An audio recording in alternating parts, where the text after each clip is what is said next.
Hello, everyone, and peace of Christ, all of you. Please invite your friends, and let's have some great time together.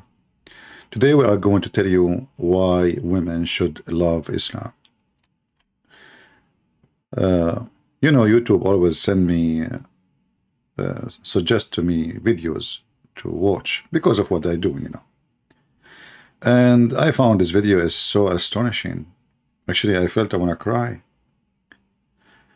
Man, it's lucky to be a woman and a Muslim in the same time. I don't know why I did not figure out that, but today I'm going to have a different perspective at how women they view Islam. We have a lady here. She is from New Zealand and she is a convert. She is so excited.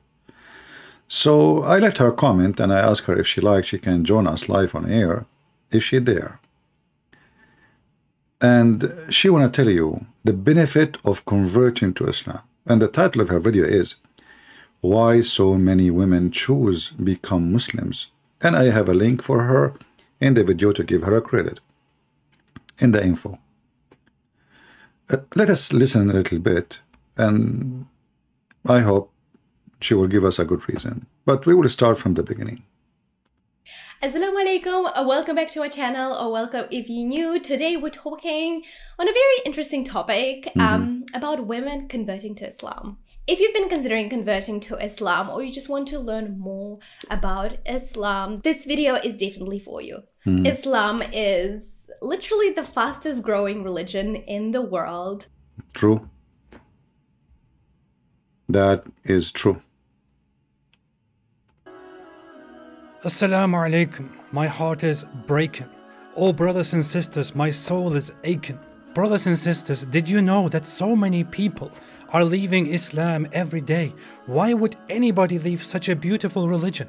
Why would they choose to become a sick disbeliever instead? A'udhu billah. Brothers and sisters, 100,000 Muslims are leaving Islam every single year. Over 100,000 Muslims leave Islam every single year. I'm telling you, this is serious stuff. This is not a joke. This is not a joke, brothers and sisters. Yes, we say that there are 1.6 billion Muslims in the world, and Islam is growing day by day. But the standard narrative Has holes. and we are not proud of that. And we're not proud of that. Apostates are everywhere. They are among us. There are even people who memorize the Quran. They are copies of the Quran. The youth are full of doubts. Our youth are full of doubts. And we tell them, doubts? What doubts, man? Doubts? What doubts, man? Have some guts, be a man. Have some guts, be a man. But nobody is answering their questions. And nobody's answering their questions. We tell them to stop questioning and to stop being emotional, and we tell them to be a Chad. Be a Chad, you can do it, I believe in you. But instead, they choose to be bad. We've seen this happen, unfortunately. We've seen this happen to a lot of people. If it continues like this, your child is gonna become an apostate. Your child is going to become an apostate. Imagine your child, the child that you are raising, could end up with the disbelievers, with the kuffar, and go to hellfire. Hellfire will want to swallow them. Hellfire will roast them, Roast them. toast them, Toast them. break them, Break them. shake them. Shake them. Hellfire Hellfire will annihilate them. will annihilate them. And the rest of us will be watching. We'll be watching. Brothers and sisters, we must act now. We must do something about this. And what you can do is to donate to our channel so that we can do something. May Allah keep us firm, never let us go astray. May Allah keep our children firm. If we don't take constructive steps now, this is going to become an avalanche, It is going to become an avalanche, a tsunami. a tsunami. The apostates, they are everywhere. They don't make it public, they hide it. They are leading prayers. They are leading prayers in the masjid, They are still living the life of a religious Muslim. and they are still leading that life while simultaneously declaring their apostasy. Brothers and sisters, if you feel as strongly about this as I do, then please donate to us and our cause. You can make a one-time donation or a monthly donation. Please be generous. Please give whatever you can so that we can take the responsibility and, alhamdulillah, spread apostasy. Donate now. Help now. You may even receive many gifts in heaven, in paradise, in Jannah. You can get a house next to me or next to some other very good looking man.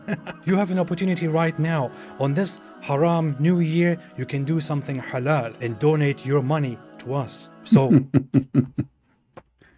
So this lady, she is so excited, and Islam is the fastest growing religion.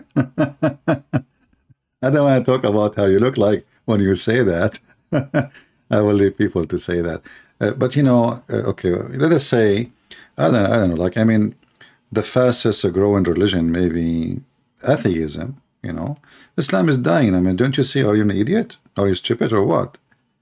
Don't you see what happened in the Muslim country? Nobody want to practice Sharia law. You see, Islam is different from Christianity. Well, in Christianity, we don't have a state where we rule. Like the Jews, they have that. The Muslim, they have that. We don't. So if you don't follow the law of Islam, that means you are not Muslim.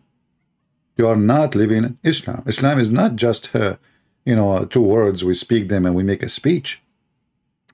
However, in the video, most of it is about donate to me. She have an orphan, donate to me, supposedly.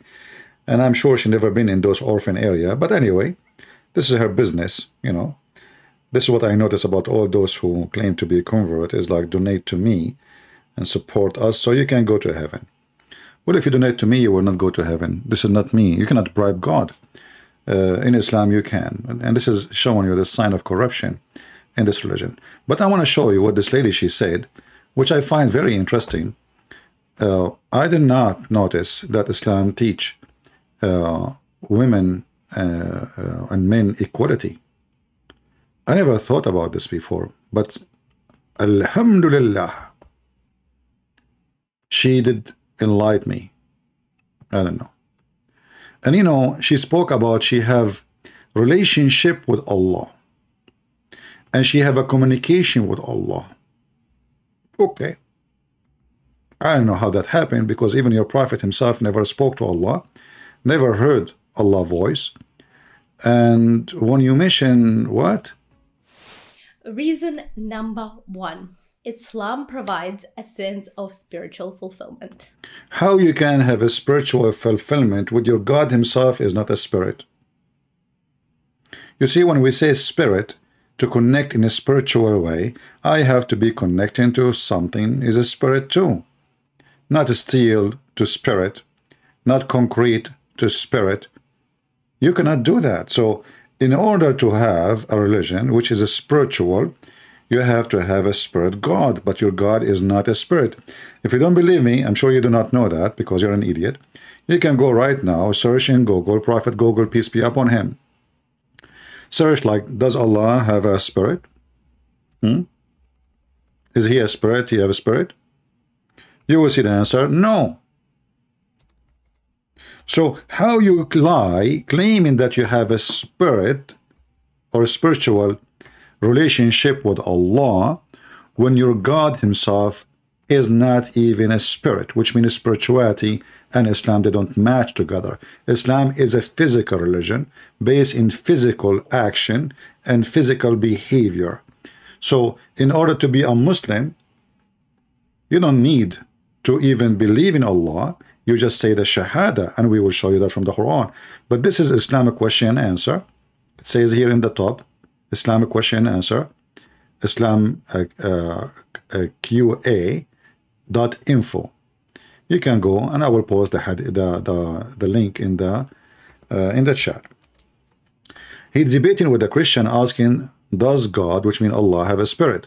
The answer, no. You know, praise be to Allah, blah blah blah blah blah blah. Okay, and then the answer is very simple. Allah is not a spirit. He have nothing to do with the spirit, and he is not, never was. So when you say he is a spirit, that, or a spiritual relationship, that's against the nature of Islam, because in order to have a spiritual relationship, you have to connect to a spirit, and that's not your God. He says here, this is your imams, and those are your scholars, not the blondie girl from New Zealand. The spirit or soul is not one of the attributes of Allah, rather than one of the things have been created by Allah. So you have a spirit, he don't have a spirit. So you lady, you are fooling yourself, lying to yourself, speaking about spiritual. Secondly, how you can have a spiritual relationship with God? He is unknown to you. All what you know about him, that his name is Allah. Even Muslims do not know who is Allah. All what you know is the name. Do you know anything else? Did he even spoke to Muhammad, came to Muhammad, show himself to Muhammad? No. Allah or Allah is a ancient God, exists long before Islam, and even the Quran mentioned that the mushrikeen, who they are pagan, they worship Allah too, and Allah have 3 daughters. So here I wonder, was the mushrikeen who have 3 daughters of Allah, they have a spiritual relationship with Allah too? Weird. And then when after she mentioned that, she jumped to a different topic. She claimed that Islam gave women equality. Let me go. We don't want to play the whole video. You can watch it yourself. It's funny and stupid. You know. What is number 2? Which part number 2? She don't have. Let's see here. Maybe here. I don't know. The right to own and inherit property. Oh, okay. So now she starts talking about women's rights. Okay. Reason number 2. Islam promotes gender equality. Islam? Absolutely. Islam promote gender equality. It sounds like, you know, feminine movement, hippie, you know, Islam promote what? You know what? I think I'm getting old, and I did not hear it correctly. Did I hear what you just said right? Islam promote what? It can't be true. You must be sure from what you are saying.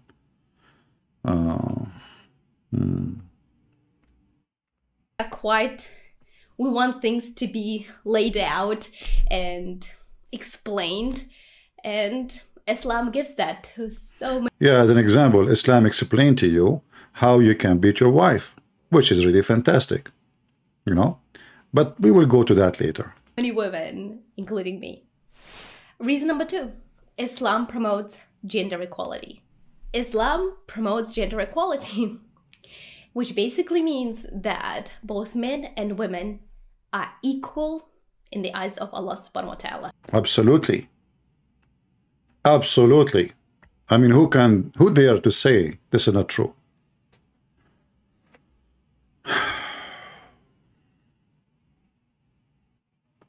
Do we have any Muslim in the chat wanna call us and support what this lady is saying? Is she saying the truth, or this is against what Islam teach? You know what? I'm not going to answer. Let me do this. I will go to YouTube and I will search for Muslims answering this issue. I think this would be a better solution. Because who know Islam better than a Muhammadan? Nobody. As you know. Women and men are equal.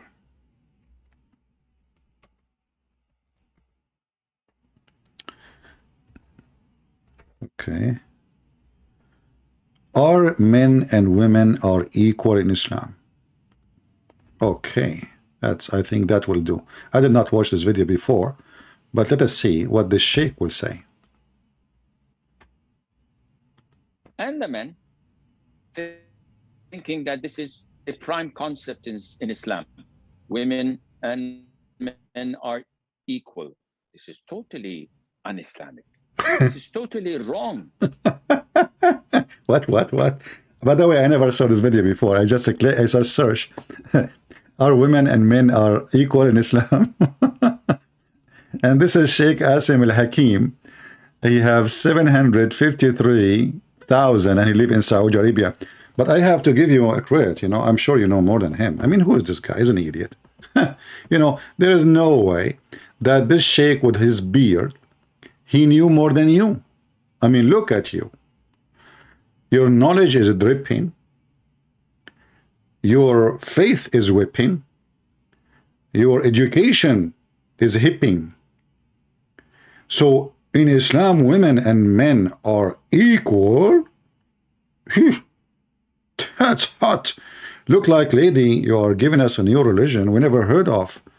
Do you think this guy is an idiot? Maybe he's Islamophobic. You know what? I think he's an Islamophobic. And it's funny, she spoke about Islamophobia in the video. But she forgot that the Muslims are forbidding Christians from preaching the gospel. Who is the one who have a phobia? If you have a gospel, they will arrest you. If you celebrate Christmas, they will arrest you. If you establish even a church inside your home, they will kill you.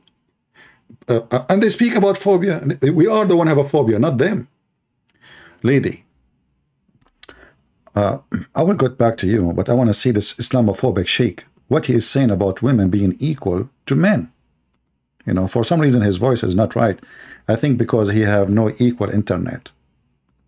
A lot of the women and the men thinking that this is a prime concept in Islam.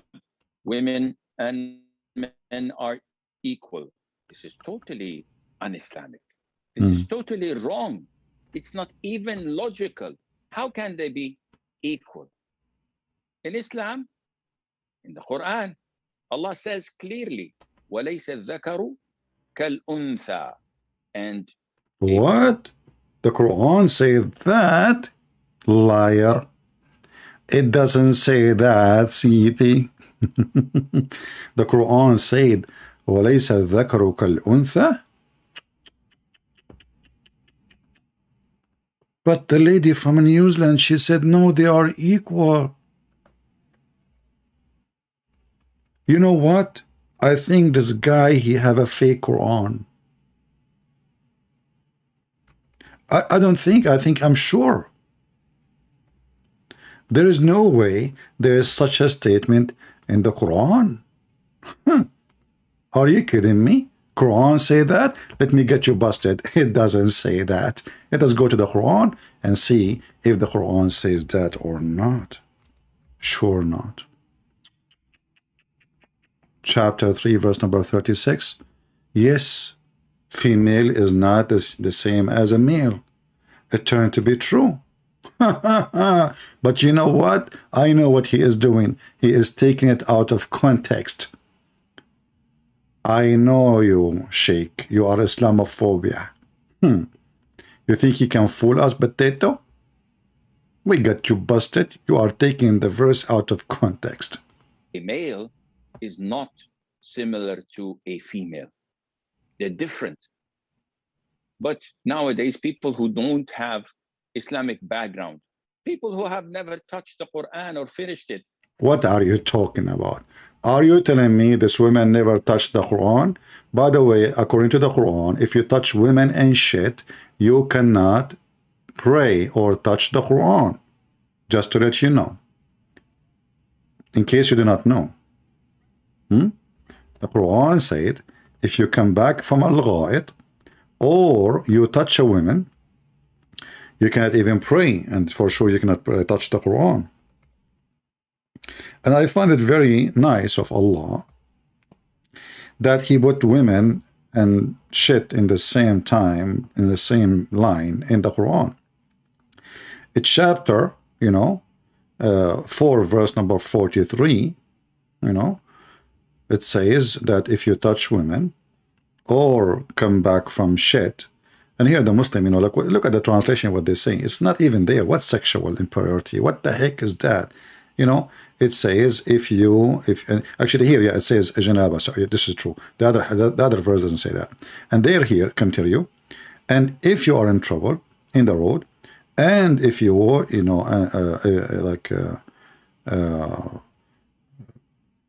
want to pray, supposedly, if you don't find water, use sand, which is weird. And then it says, if you came from the answer of nature, or you are in contact with women, and here between two brackets they say bisexual relationship, absolutely false. Nowhere it says that. Nowhere it says that. That's a fabrication. So as you see, Islam make women equal to shit. It is back to the phobia sheikh who is not telling the truth about Islam. In their lives, let alone studied it. They come and say, no, Islam promotes equality between the genders. This is not right. Islam promotes and endorses justice and fairness. So a woman has a role that a man cannot do. And a man has roles that women cannot do. Let us see what a man can do and what women cannot do in Islam. That's a good thing. As an example, in Islam, you can beat your wife. The woman cannot beat her husband. And this is in the Quran, chapter 4, verse number 34.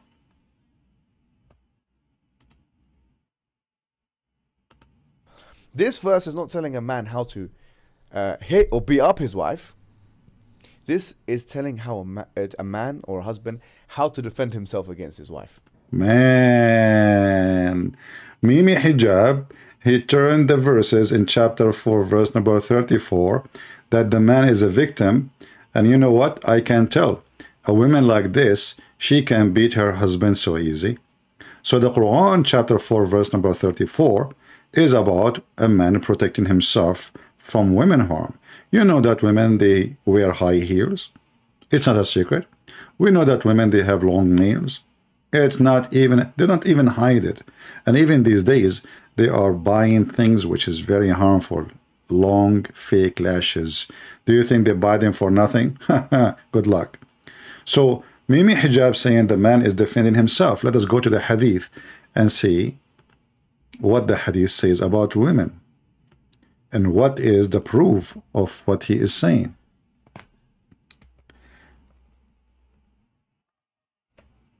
This is the hadith where actually the reason for the verses to come down about beating the women happened.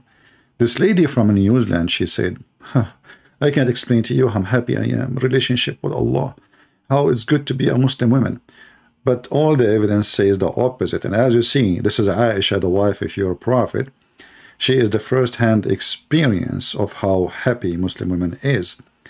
Rafa divorced his wife, whereupon Abdul Rahman ibn Zubayr, etc., married her.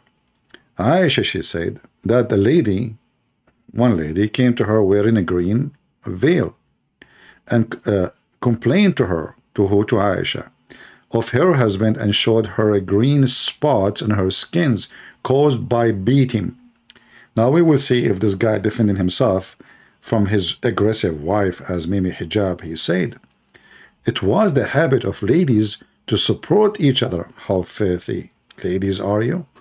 Support each other against the will of Allah? Shame on you. May Allah make you lose your eyelashes. So when Allah Messenger came, Aisha, she said, I have not seen any suffering as much as a believing women. But this lady in her video, she said that women in Islam is perfect. Islam is perfect for women. Aisha, she said that in the time of Muhammad, the most suffering women is not non-Muslim women. No, it is a Muslim women. And what they are talking about, look, her skin is greener than her clothes. Okay, why? Why? What is the reason? You know, because she don't want to sleep with him. As simple as that. She married this guy so she can go to previous husband, because there's a verse in the Quran, disrespect women and make her treat her like a whore. So if a man divorces his wife 3 times, she cannot come back to the previous husband unless a new husband, excuse my language, F her, not marry her. Because as you see, this man here, he married her, still she can't go back unless the Prophet explained, unless he F her. If we read together, we will see. This is the 50th verse of the Quran. Treating women as a piece of garbage, as if she is a donkey, as if she's an animal. You know, male, they jump on her. No respect. And the funny, she said, Islam protect women. Is that how you protect women? So now this poor woman, she want to go back to her previous husband because she have kids from him. I'm sure she don't care for the husband. She care for the kids. So, but she cannot come back unless she F a new husband, not only marry him. So what this poor woman, she did, as you see chapter 2, verse number 230, the Quran made a condition that if a man divorces his wife, which means for the 3rd time, she is not lawful for him until she marry a new husband. Here the word married, translation for the word tankah, which means to F, not to marry. That's false, because already he is a husband. So he is a husband, she have to F the new husband. And this is what we see here in the story, that this woman, she married the husband, but she don't want him to have sex with her. And I'm talking about not just sex, I'm talking about the effort, because this is what tankah mean. Excuse my language. So here the woman, she refused to sleep with the man, and then when Muhammad learned the story, he listened to the husband, he listened to the wife. He never asked the man, why you did beat your wife? Never asked the husband even, why you are beating her, man? In fact, Muhammad, he said, no man should be questioned for why he is beating his wife.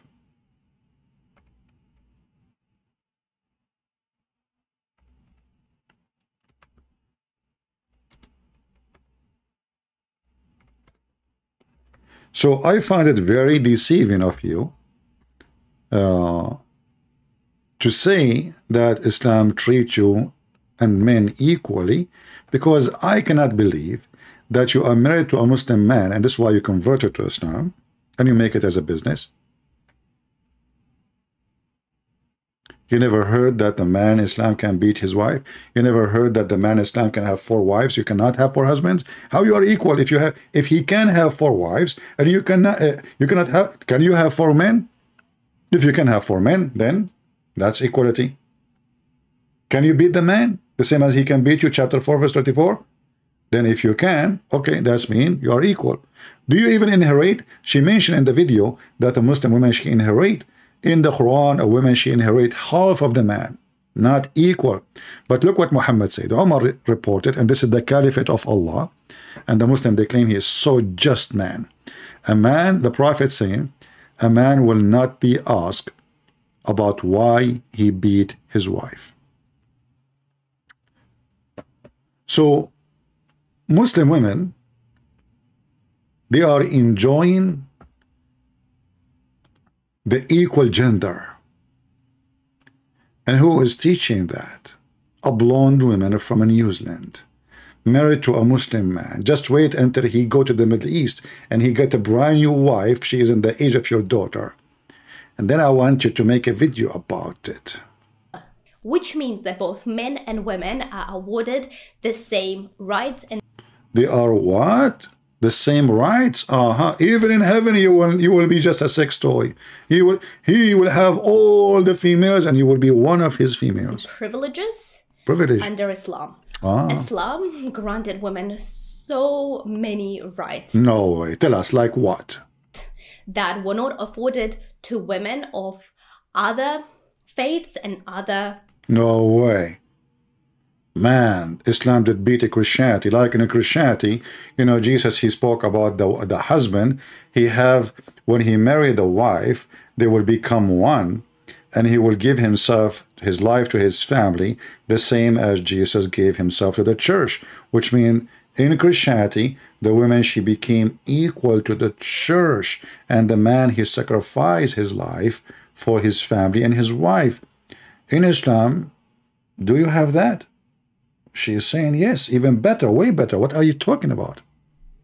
Cultural backgrounds at the time of its revelation. For example, Islam gives women the right to education. Oh boy. You know what? I like this statement. Islam gave the women the right of education. Can you give me the reference, lady?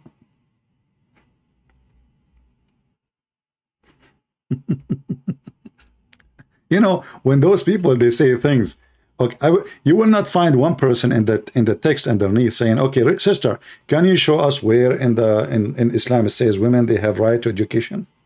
It's just a question, you know. When you say Islam, it means it is in the text of Islam. It's in the teaching of Muhammad. Where we can find that?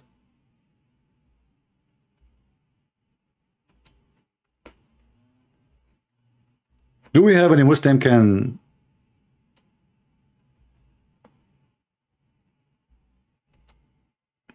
affirm or help what she is saying? As I know, it is the opposite.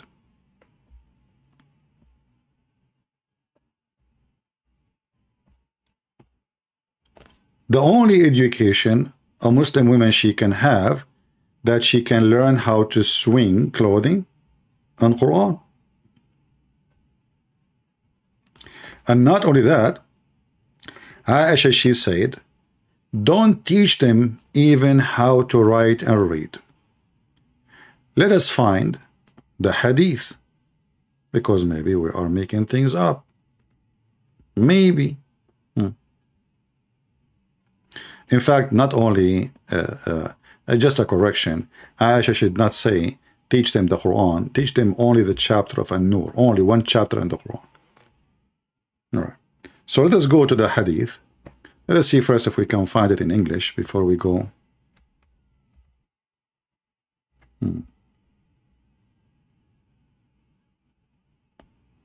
All right, maybe not here. Okay, let us use Google Translation then. Durar. And I will always, as you know, always we use Islamic website only. So Muslims cannot say we are making things up, and we will show the reference for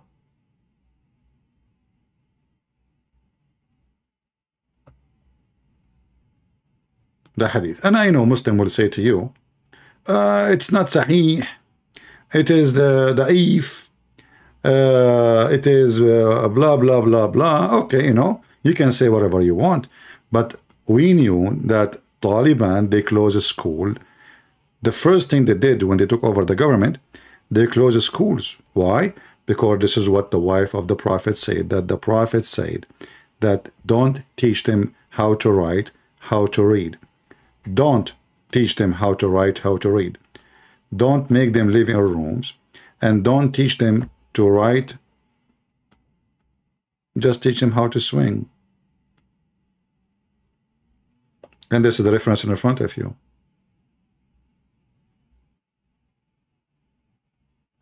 Don't teach them to write. So when you say that Islam give command to teach women, to educate women, why nobody is asking you where you get this from? Did your Prophet send Aisha to school when he married her at the age of 6? Did she? What education we are talking about? So I find it very embarrassing that you are saying things far away from the truth. The right to own and inherit property. The right to own and inherit a property. Well, you see, Muslim women, she have the right to inherit property. Yeah, I just heard about this guy Hakimi, who his wife divorced him and she is a Muslim, to avoid his wife to take 50% of his income, because this is what the Christians gave the wife. He put it in the name of his mother. But let us see how Islam gives you the right to inherit. According to the Quran, a woman, she inherit half of the man. But remember, she said, not me, that women and men are equal. So then we should have equal inheritance. Correct? So let us go to the verses in the Quran.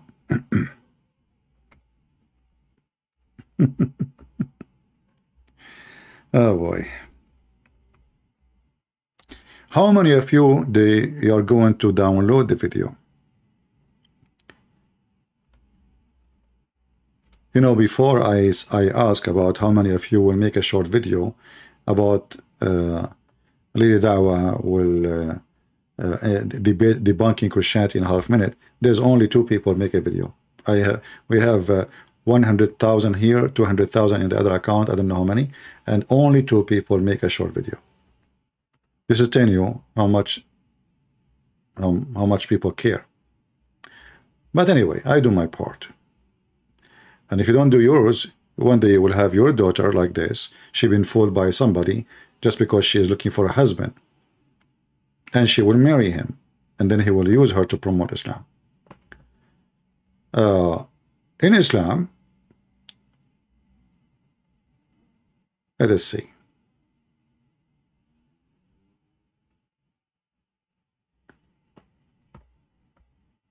I will open the verses.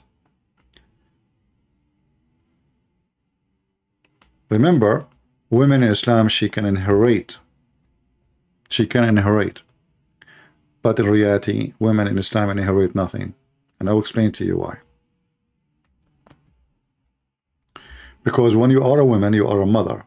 And if you are a mother, you take 1 to 8 of the inheritance. And actually, if you have many wives, then you tell me how much the money you will get. Now, I know some Muslim scholars, they, you know, they give different numbers and they say, you know, okay, the Quran says that men are taken, they are going to take twice. But this is about a daughter, not about a wife, which is a mother later. So a wife, she don't inherit her husband 2 to 1. No. She don't do that. They have no right to do that.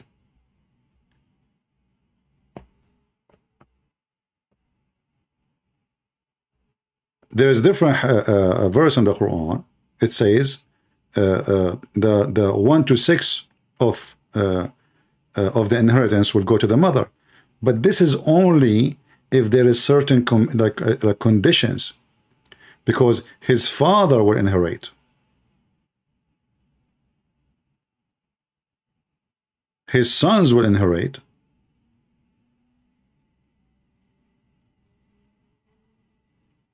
And the mother will inherit. But the mother, she will take a very little tiny of that. Let us show verse by verse from the Quran so we can laugh at what she said about the women she have the right to inherit. The first one we will show you is about she is going to take the 1 to 4. But remember, 1 to 4 is going to be 1 to 8. Why? Because there's 4 wives.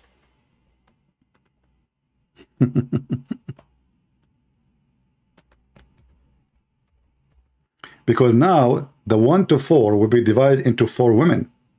Now, in some scenario, there's only 1 wife. In this case, she will take 1 to 4. But the wives, their share in the inheritance is 1 to 4. Doesn't matter how many they are. If they are 3, the 1 to 4 will divide it into 3. If they are 4, the 1/4 will divide it into 4. So you will end with what? So let us say that your husband, he passed away and he have $100. $25 goes for the wives.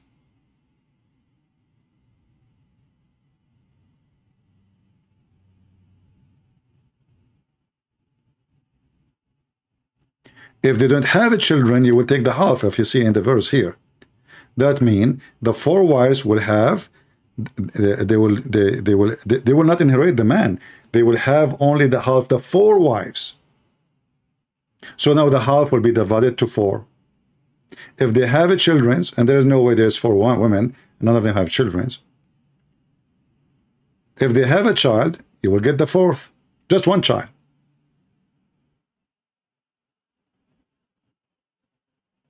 From any of them. So when this woman, she speak about the women and men are equal, where is the equality? And then there's other cases, as you see.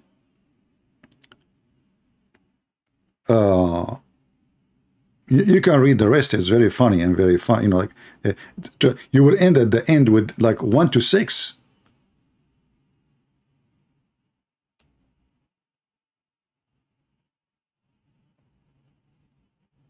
And by the way, Islamic division of inheritance, it's impossible. Nobody can practice it. If you do the grammar, if you do the calculation, you will find that what Muhammad just said here is so stupid, it's impossible. Nobody can practice it. Nobody can practice it. A different verse in the Quran talking about the kids inheriting their father. Here we are talking about wives. In the chapter 4, verse number 11, if we go just to the verse before it, it says that a male inherit twice as the female. But this woman, she said that women in Islam and men are equal.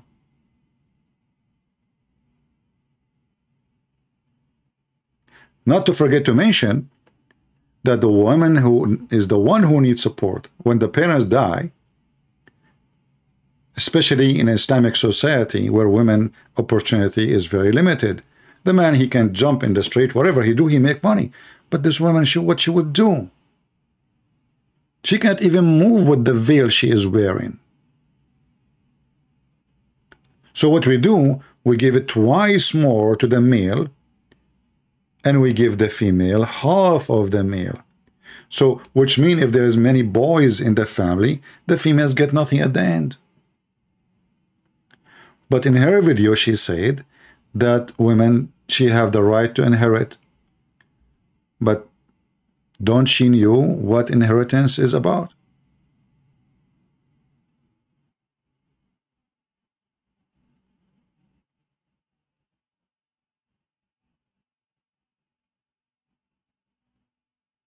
And the same mentioned in many verses in the Quran, like the same chapter. I mean, the Quran is a stupid book. You will find the same thing repeat all over, but none of them make sense, and none of them is even possible to divide. If there is only a daughter, two or more, look at the translation. Let us read together so we can laugh. Allah command you as regards your children's like inheritance, to the male the portion equal to that of the two females. If there are one daughter, two daughters, they have the third of the share. What?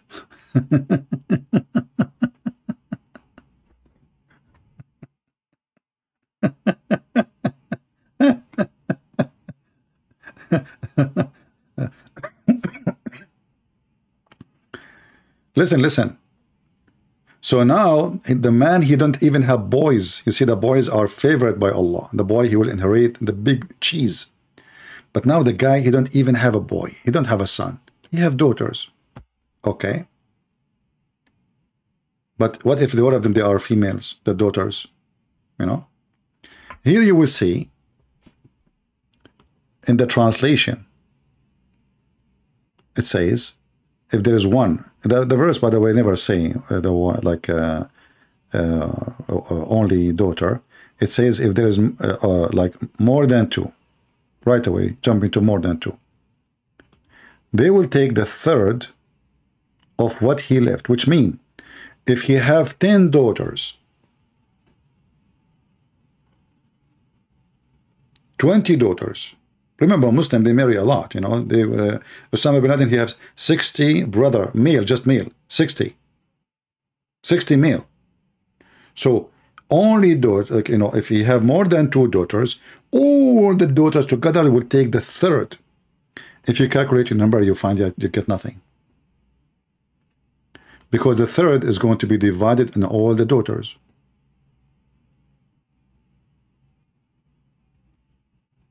The 2/3 of the inheritance, if only one, go to the parents.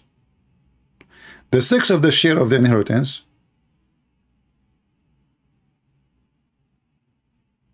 if the deceased left children, no children, and then he go to the mother. If you have nobody.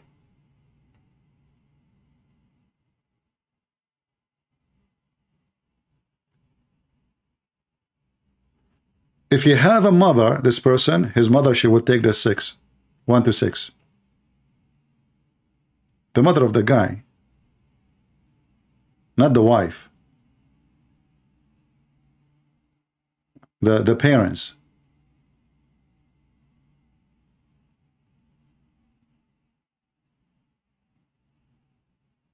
And if you are a wife, you will take the 6. And if we divide them as before, they will end with 1 to 8. Because 4 wives,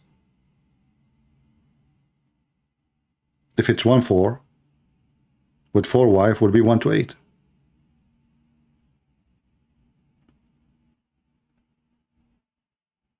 Not only that,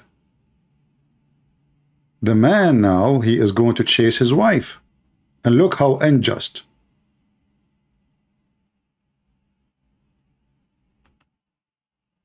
If your wife, she die, you take the half.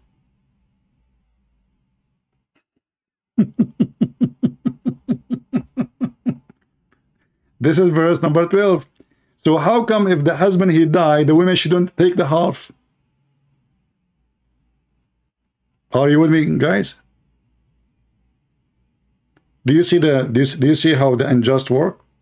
How come if the man, he die, 1/4 will go to you, and there's other options, go all the way to 1/6. We will end at the end is 1/8 and more, or less. But in the case of the man, if the wife die, he inherit the half.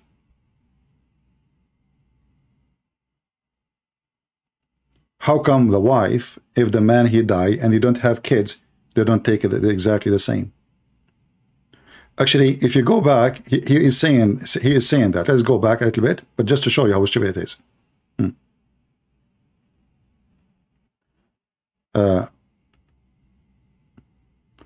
Allah command you as regard the children inheritance, the male and the female.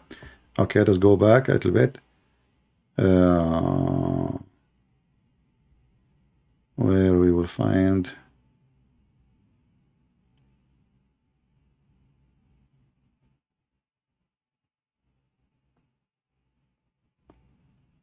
which verse? I forgot. I think 167 maybe. Let's see.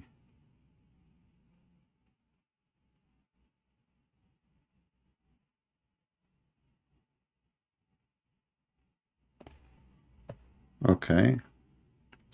No, we go actually, let's go to 12 again. So here you will see in 12,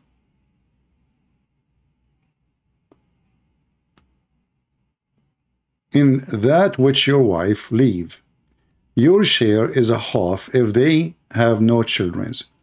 But if they have a children, you get the 4th. But remember, the woman, she cannot marry 4 husbands. So the 4th here is a real 4th. In the case of the husband, the wife, there is 4 wives. So the 4th is 8. Because the 4th is going to be divided twice. And that will make them 8. So she will take 1-8 instead of 1-4. So why the man, he will get 1-4? If they have no children, you take all their money, half of it.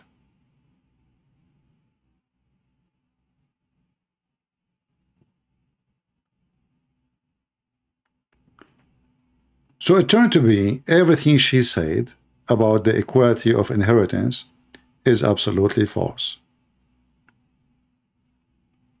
Do we have any Muslim have an objection? So if we say the wife, she dies, she have $100, we will use the same number, $100. The husband will take half if she have no children. He will take 4th if she have a children, and that will be $25. But if the husband die, the wives will take 1-4 if there's, you know, as the verse explained, and then 1-4 will be for every wife, right? But not every wife will have to 1-4, because that means the wives will take 100%. No, 1/4 from the wife's side. So if it's wife, 2, 3, 4, all of them, they will share that 1/4 of the inheritance.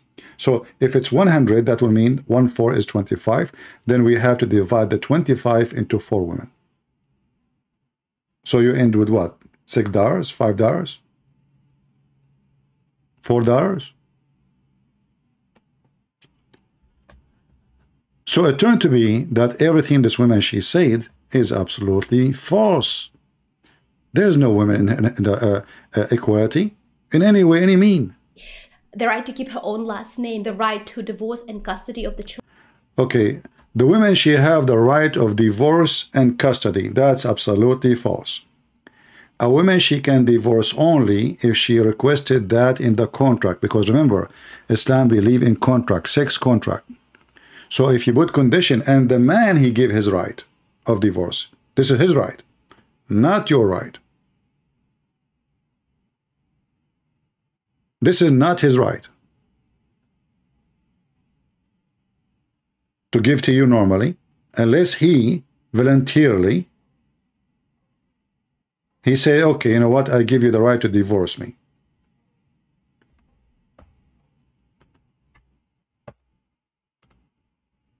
And we can find tons of reference for that. You can search, like in Google, you will find, you know, maybe I can search for videos in YouTube, so we can get the sheikh from Sheikh Asim or any sheikh, you know. So the right to divorce, where? As you see, this woman, she is trying to get divorced from her husband. Her husband is beating her, and he will not let her go.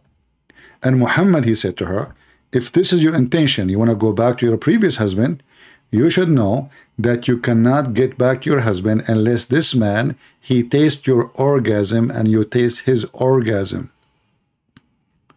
So this woman, she is being beaten simply because the husband, he want to rape her. She don't want to sleep with him. And this is the reference in front of you. Read carefully what Muhammad, he said to her.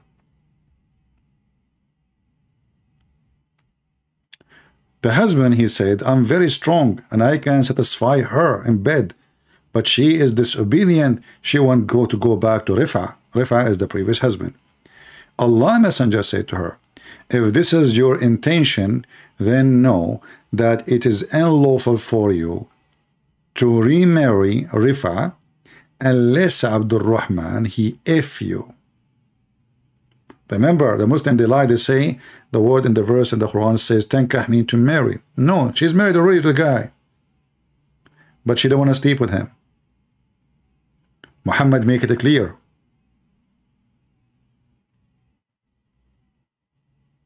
You can't get out. And Muhammad made it clear that the man have the right to beat you because you are not taking off your panties. But this woman, she is saying to you that a Muslim woman, she have many rights. Like what? Like to be beaten. Like to be raped. Shouldn't Muhammad say, okay, you know what, the woman, she don't want you, let her go, man. She don't want you. Okay, she want to go to previous husband? She's not allowing you to sleep with her? Shouldn't he say to him, you know, why you want to take a woman against her will? As you see, this woman, she is saying that Muslim women, they have the rights. Do you have the right to say no to the husband in the bed? No. He will beat you. And he will beat you until your skin is greener. The Muslim, they lie, they say, oh, you know, Muslims, we beat them with miswak. Miswak is a very long root. The funny is, the Muhammadan, when they lie to people, like especially Western, they say the Prophet, he taught us to beat them with the miswak. Do you know how small the miswak is? A toothbrush. That is a lie. The miswak is a tree.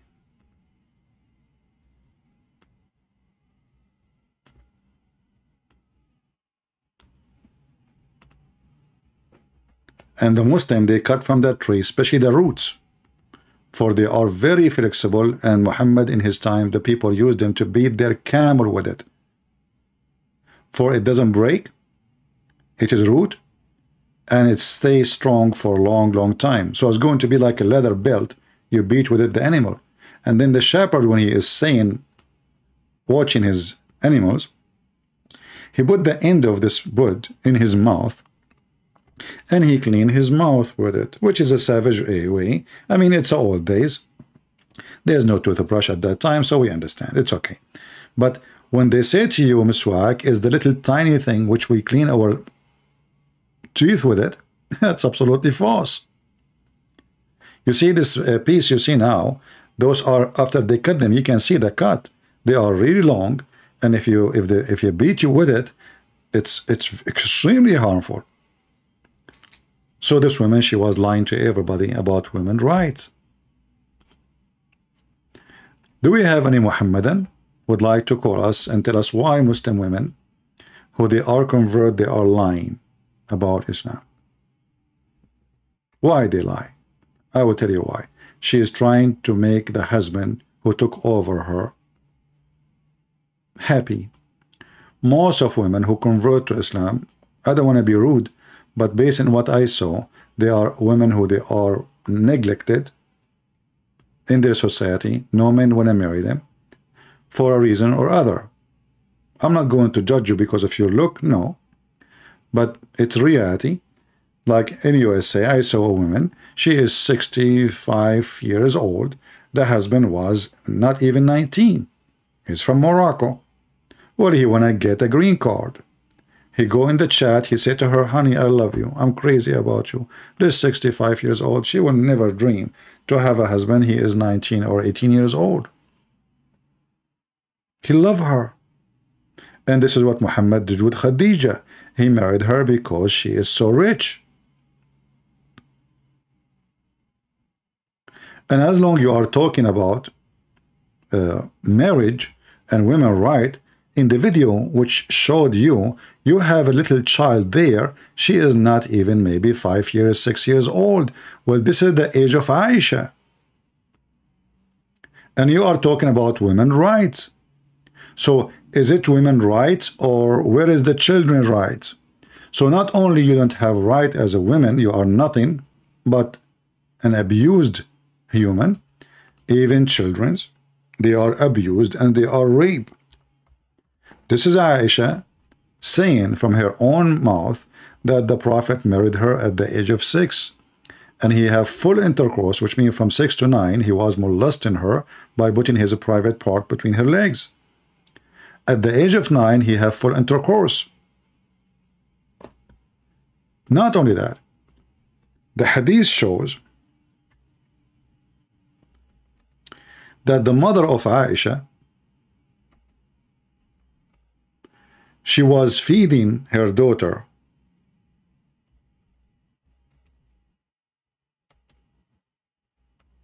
cucumber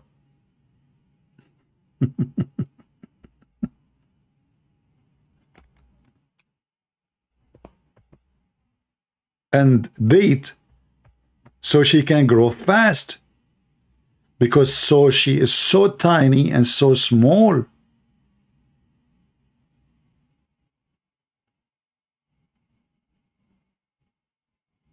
How that can be women's rights?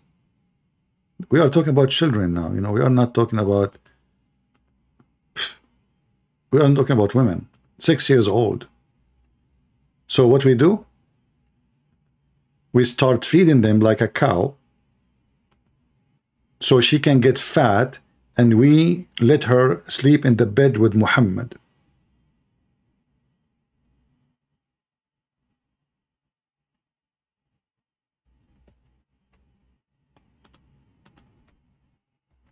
Let me see the hadith. I'm going to look for it.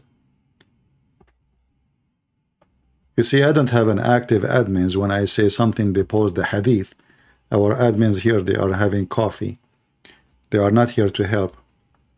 Okay, let us see.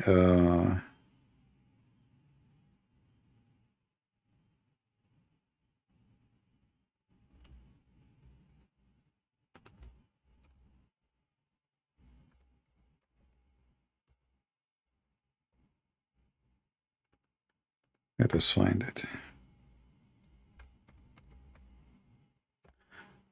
We are typing.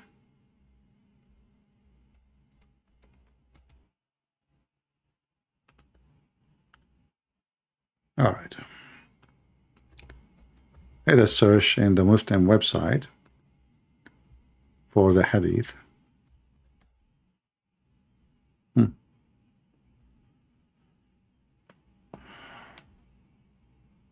Where we can find the hadith.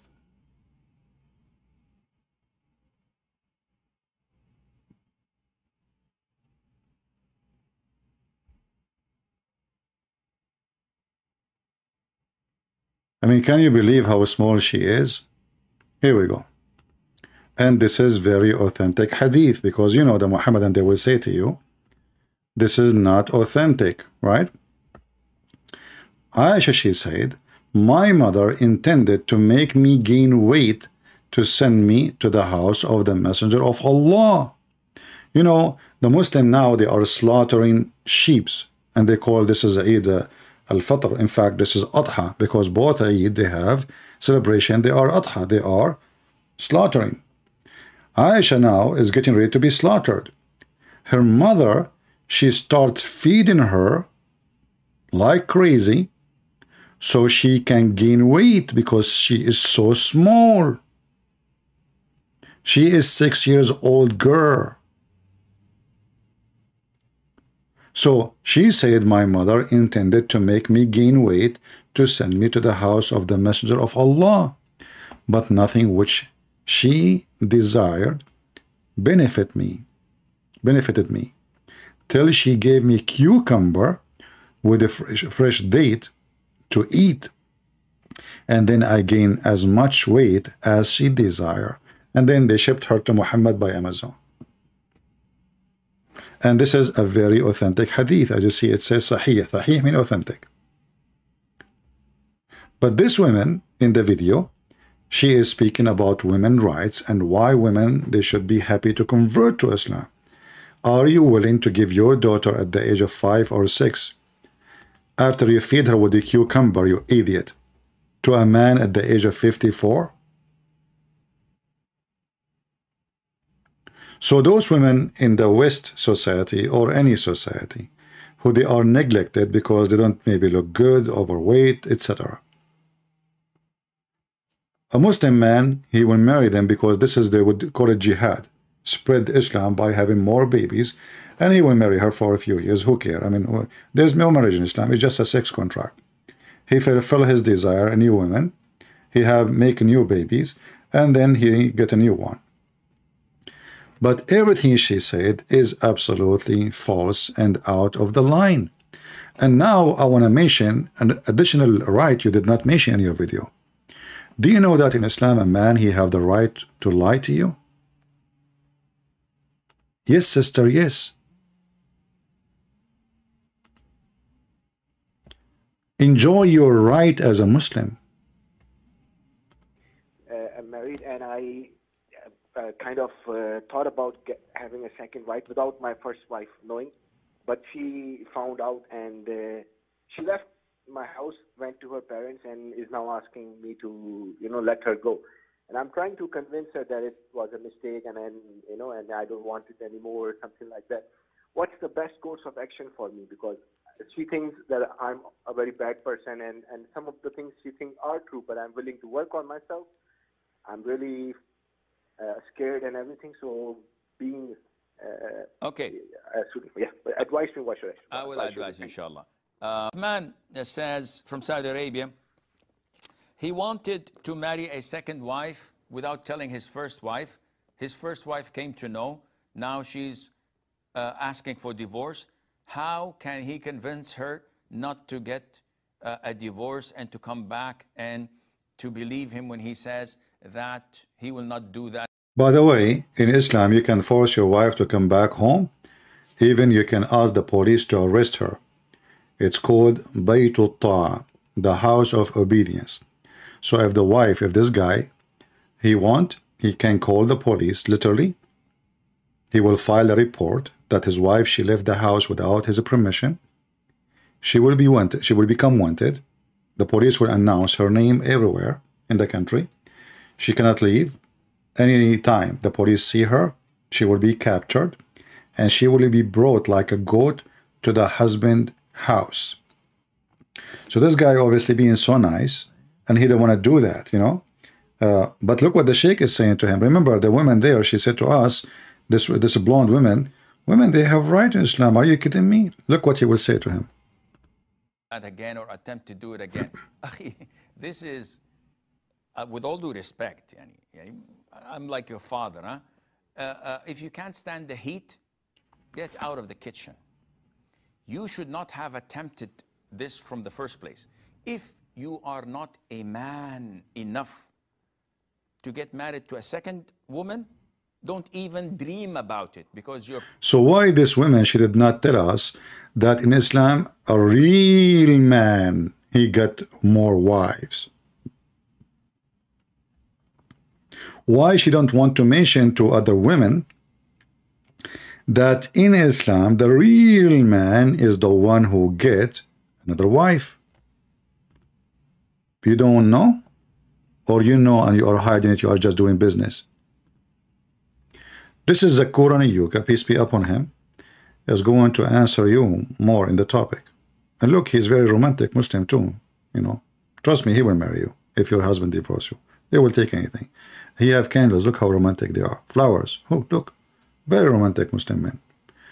And now you will hear about your right to be lied to. The husband, he have the right to lie to. Do you know that? His first wife before marrying a second wife. Hold on, what? Is it a sin if a man did not tell his first wife before marrying a second wife? Is it a sin? That's a good question. You see, the women, she have right in Islam. Is it a sin if a man, he did not tell his wife that he is going to marry a second wife? Is that a sin? The question posed is that is it a sin if a man was already married, if he takes a second wife? You know, the only one who say the word sin correctly is Zakir Naik. Is it a thin? Is it a thin? It's not thin, it's thick. Yeah, is it a thin? Ah, okay. Explain to us the question again. I mean, you just said the question. Why you are repeating it again? The question posed is that is it a sin if a man was already married, if he takes a second wife? Is it a sin if he does not tell his first wife? Allah subhanahu wa ta'ala mentioned in the glorious Quran. No way. Allah, he mentioned what? In the Quran, what he mentioned? In Surah Nisa, chapter number 4, verse number 3. Ah, here we see the women right. Let us see the women right. Marry a woman of your choice in twos, threes, or fours. But start with twos, not one. The Quran mentioned that. Twos, twos, twos. Don't break the fuse. But if you can't do justice, marry only one. Well, if you can do justice. And now this woman, she says, see, it says justice. Justice in what? Feeding you? Well, those who own cats and dogs, they put food for all the cats so they eat. They don't feed one cat and don't feed the other cat. What is justice? What justice mean? And we will go to justice. You will see Muhammad, he was not justice to his wives. The wives of Muhammad, they sent daughter Fatima to Muhammad asking him to be just with his wives. All the gifts go to Aisha. And then Muhammad, he said, oh, Aisha is like a tharid for me. It's a favorite dish. It's like rice for me compared to other food. Muhammad, he compared women as dishes, and Aisha, she is favorite dish. So where is the justice? In fact, the Quran says clearly, you cannot be justice with women. The same chapter, in the chapter of Nisa. Oh, I'm typing in English again. And this is showing you the contradiction, because the Quran make it clear. In the same chapter, read with me and see the stupidity of this Quran. Chapter 4, verse number 3, it says, marry only one if you cannot be unjust. Chapter 4, verse 129, it says, you will never be just. And the Muslim, they add the word perfect justice. That's false. Nowhere it says perfect. Where is the word perfect coming from? وَلَن تَسْتَطِيعُوا أَن تَعْدِلُوا. Change the translator, you will see the word perfect is gone. Perfect? Well, I thought the only one can be perfect is God. There's anyone can be perfect judge beside God, Abdul? Here we go. And you will not be able to be equitable between your wives. The same chapter. So the Quran says if you cannot be just, equitable, marry only one. Okay. Okay. That's good. So the condition is there. I will feed them equally. I will give them clothes equally. Even I will put it there equally. I'm going to count how many times. Equally. But the Quran confirms you cannot do it equally. So how we can do it, yet we cannot do it? And the Quran says, if this is book made by other than Allah, you will find in it a lot of contradiction. Now we go to Mr. Zakir Naik, who is answering about if it's thin to have a new wife without training the previous wife. Is it a thin? We will find out in a second. Choice in 2s, 3s or 4s, but if you can't do justice, marry only one. So Allah gives the permission for a Muslim man to marry 2, 3 or 4 women, but if they can't do justice, marry only one. So in Islam, it is permitted to marry up to maximum 4 wives. But if you know, like I'm glad Muhammad, he put a limit for the Muslims, but he did not put a limit for himself because he's a decent man. Muhammad have unlimited number. Open. Any woman she can offer herself, Muhammad is ready. But Muhammad, he put a limit for, this is telling you how cult leaders work. They have always a privilege. There are 6 privilege and money privilege. The 5th of the booty, the best of the booty, unlimited numbers of wives. The Muslims didn't have any of this. They have only limited 4. However, they can divorce 4 every day. I'm sure all women, they love to have a husband. He marries 2nd wife, 3rd wife, 4th wife, tons of kids in the street, and then he cannot feed them.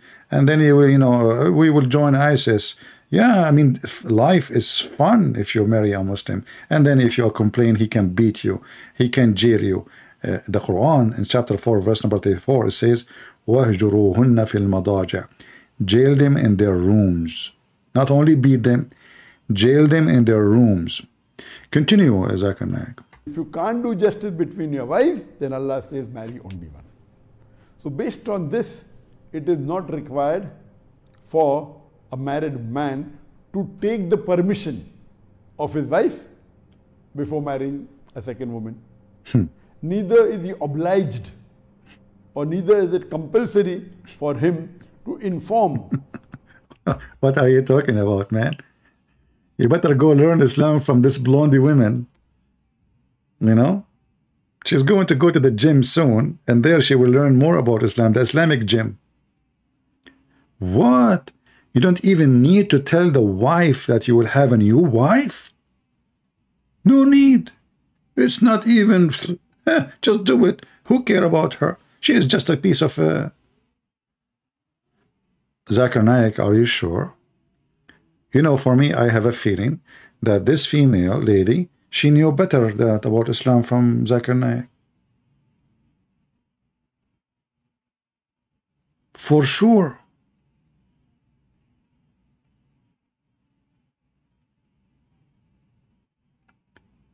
And now I want to see if your husband, when last time he went to the Middle East, if he have a new wife or not.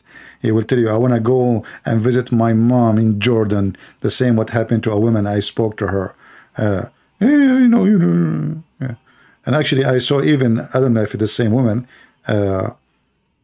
sending a request to a Muslim website saying, my husband, he did lie to me. He didn't marry another woman. He go to visit his parents, and then I discover he married. And the sheikh, he says to her, first of all, you have no right even to ask him if he marry a new woman or not. Secondly, he should not and he don't have to tell you. Number 3, a decent woman is the one who don't even ask her husband such a question. It turned to be the woman is the whore. But this woman, and by the way, I see that you did your eyebrows. Oh no. That is haram. That is haram. You will go to hell. The men, they can't take hair from their face. Muhammad, he used to do a nawra, which is sugar, taking hair from all his body. But if a Muslim woman, she take hair from her eyebrows, she will go to hell and Allah will curse her. Let me show you the hadith.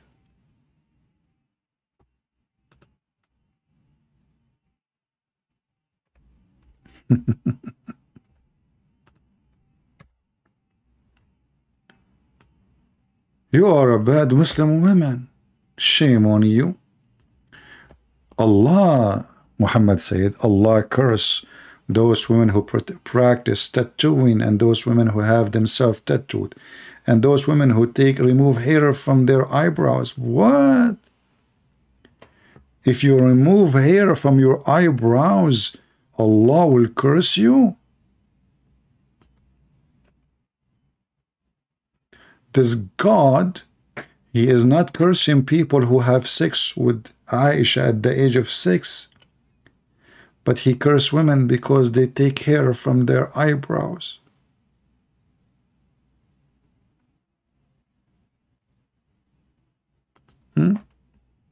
I mean, this must be true. Somebody says, CP, is it true that you have 4 children? Jesus said to me, my friend, yeah, you know, and you are one of them. Yeah. What for, my friend? I don't even know how many. Are you kidding me? Last time I saw a dream, I was with 72 virgins, and all of them, they were so good, equally. I cannot describe for you. The funny is, even the virgin in Islam, in the heaven, all of them, they have the same face, the same look, the same sound, and the same eyes, the same hair, the same height, the same age. So what the point of having 72 if all of them look the same? What the heck is that? All of them look the same. So what the point?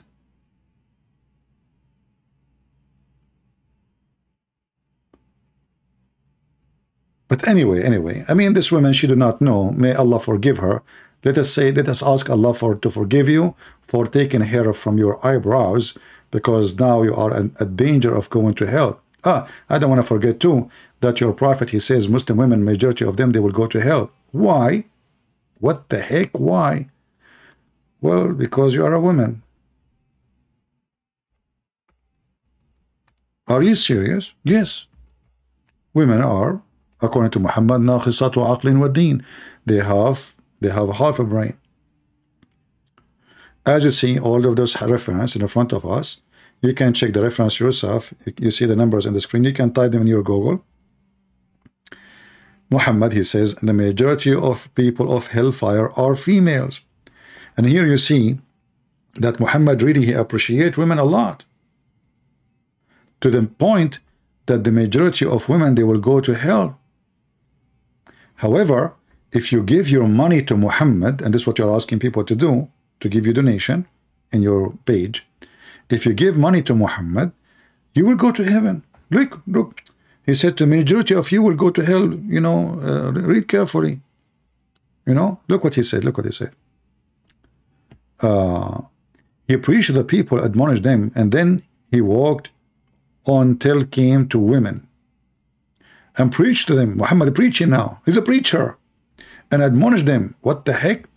And asked them to give alms, for the most of them are a fuel of hell. What? Those are Muslim women. They are the most fuel of hell. And do Muhammad knew the future? Muhammad, he knew who's going to go to hell. Yes, he went. According to the night journey, he went to heaven. He saw the majority there in the hell. Women. That's what he's talking about. A woman having dark spot in her cheek stood up and said, why, so messenger of Allah, women, they will go to hell? He says, okay. For you grumble often and you show an ingratitude to your spouse. And then they began giving alms. Actually, here, this is not correct. It says, naqisatu aqlin wa deen. But you will notice here, when they start giving him his eyebrows, Muhammad now, they will not send them to hell. But if you go back a little bit, you will see, he told them the reason, because you have half a brain and half religion. Half brain and half religion. Read carefully. The women, actually, she did not ask him what it says here in translation. In Arabic, it says differently. He says, let me read for you. He said, I have seen, okay, hold on. So he saw a bunch of women. He said to them, you should give women folk, you should give charity. So now charity is what he needs, donation. And ask much forgiveness, for I saw you in the block among the dweller of hell. A wise lady, look, she's a wise lady. I thought women are stupid. In the same hadith says women are stupid. Among them said, why, messenger, it is of Allah that our folk block in hell? Upon this, the prophet, he says, you curse so much, ungrateful to your spouse. I have none lacking, I have seen none lacking of common sense and failing in religion, but like you. You know, and the translation here, by the way, is false. You know, it says naqisatu aqlin wa din, not failing in religion. Naqis, the word naqis, means minus. And naqisa, the word naqisa, when you say it to a female, that means you are really bad. Usually we use it for a word as a whore, naqisa. So at the same time, robbing the wisdom of the wise. Beside you, upon this, women remarked. Mimi Hijab, in his video with the Deen Show, he says, the Deen Show, he said to him, Islam is not like Christianity, putting the women down and making the women look the guilty one. But as you see here, first, this is false. In Christianity, we don't do that. That is a very false. When we mention the story of Adam and Eve, we tell what happened.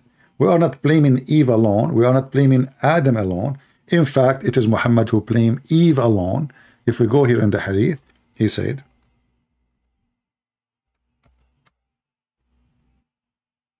and this is not me saying that, this is Sahih al-Bukhari. The Prophet said, if not for Bani Israel, which means the Jews, meat would not decay. They blame the Jews for anything. And where it's not for Eve, no woman ever betray her husband. So who is the one blaming the women for all sin in the world? Muhammad. Remember, the Messiah himself is born through a woman. So if every woman is bad, as Islam teach, then there's no way the Messiah himself chosen to be born of a woman. Her name is Mary.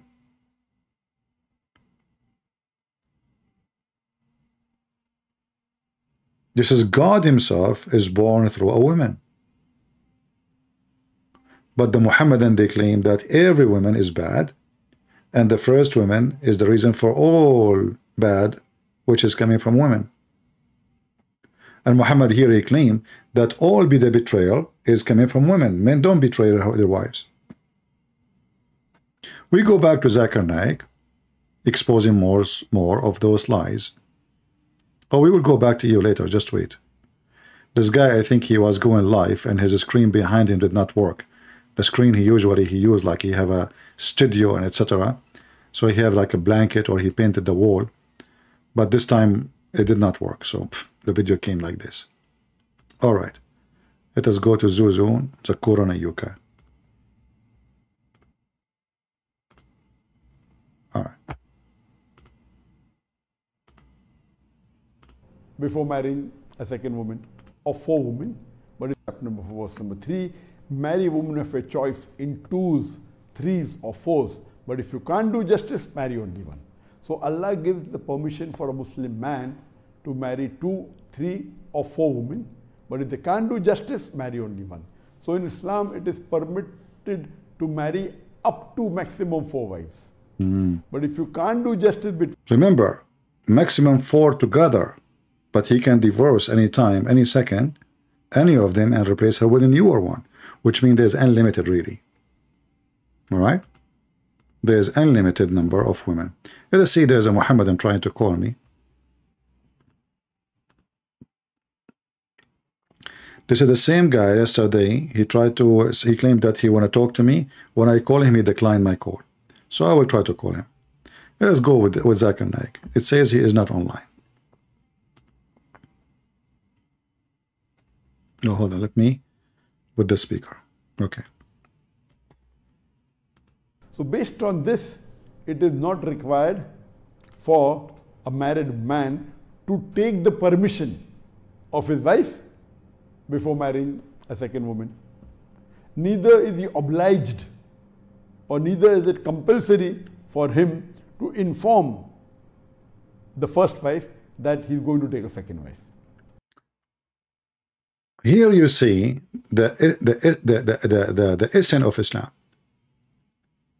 In Islam, lying is permissible. A man, he can lie to his wife, and even in a very sensitive topic, sleeping with other women. You call it marriage, I don't care. This is sleeping with other women. And now, the man, as long as he do not need to tell his previous wife, he will do that. He will repeat that method with every woman he marry. So he will not tell the first wife about the new wife. He will not tell the second wife and the first wife about the third wife. He will not tell the first wife, second wife, and third wife about the fourth wife. Each one of them, she thinks she is married to a lone man. And this is what Andrew Tate, he used to do. If you watch his video, he has 6 girlfriends. Each one of them, she thinks he is the only boyfriend for her. This is what he said in his video. He contacted them. He opened his porn business according to the Islamic lawful way, because the Quran legalized, as you know, in the Quran, al-bagha, which means prostitution. So he has 6 girlfriends sleeping with them. Each one of them, she think that he don't know anyone except her. She think he will marry her. So now the Muslim, they practice that legally, officially, but this time with 4, not 6. However, you can do it with 6. How? You can date 2 other women, preparing yourself to divorce and have vacancies. Which mean, let us say I have 4 wives and I lie to all of them, claiming to be I'm marrying only one, which means whatever one of them, I say to her, I married you only. I can be in relationship with other 2, 3 women, preparing myself to have a new woman to replace a woman I'm planning to divorce. I send her a text message, you are divorced, bingo. And as you know, she will take nothing except what is in the contract. As an example, when the Muhammadan, they get married, they write a 6 contract, which says, if you divorce me, when you divorce me, you have, you pay me before, down payment, and there's a last payment. So down payment, let's say $1,000. If one day you divorce me, you have to pay $100,000, or maybe $10,000, or maybe 5. The man usually try to manipulate the wife to make it low, so he can have his freedom. Some women, they think they are being smart, so they say 100 million according to Islamic Sharia law does not accept it, will be rejected. The contract is invalid because she is asking for something to hold him from divorcing her. So it have to be reasonable, like something accepted. So let us say she make it so expensive. I have actually I know a Bedouin man. His name is Muhammad. He's a nice guy actually. One day, I said to him, I did not see you for a while. Where you been? He said, man, my dad, he did something crazy. I said, what? He said, imagine after 30 years married to my mom, he dumped her. 30 years. I said, well, you know what you can do. I mean, divorce can happen everywhere, not necessarily with Muslims. Even Christians, they can, many Christians who are not following God, they jump to divorce because marriage has lost the value for many people. But then he explained to me what is the problem. He said, not only he married many women, but in the contract when he married her, 30-something years ago, she put like 10,000 pounds or guinea in the contract. But at that time, it was like equal to $1 million. Now they don't even buy a TV. So after 30 years serving this man, she get out with the money equal to buy a TV, and now she is a very old woman. And this is exactly what Muhammad he did with Sauda. When Sauda, she become old, Sauda, the wife of Muhammad, whom Muhammad he sent her husband to die in war, so he can have her. And now the Muslim, they were saying, no, this is not what happened. Her husband died, so he married her. He died fighting for him. The same verse in the Quran, chapter 4, verse number 34, where it says that if a woman, she practiced nushud, beat them. The same word used in the Quran about if a man, he have a nushud, what the woman she can do? She better come to an agreement with him.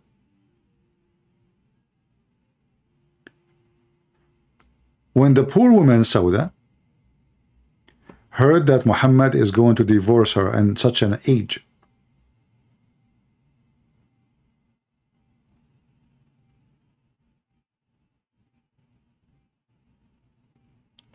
according to Al-Qurtubi, the reason Muhammad, he want to divorce her because she become a damima. She is very ugly.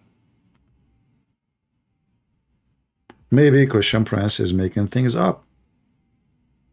I can show it to you from Al-Qurtubi, Al-Tabari, etc. But actually, let me show you. Hold on, give me a second. As long as we mention it, we better show it. This is Tafsir Al-Tabari. We can show it from Al-Qurtubi or any Tafsir. This is the good Muhammad, the best example of men. Chapter 4, verse number 124. The book of At-Tabari, interpretation of the Quran, page number, as you see, 99. Here it says, speaking about the case, how that can happen. What is the reason? A man, he don't want his wife no more, you know? He said, well, a man, he might don't like his wife because she becomes so ugly. She is so old. Or even maybe she have a bad behavior. Or maybe she is poor. And she don't want to leave. Because if she left, she is poor.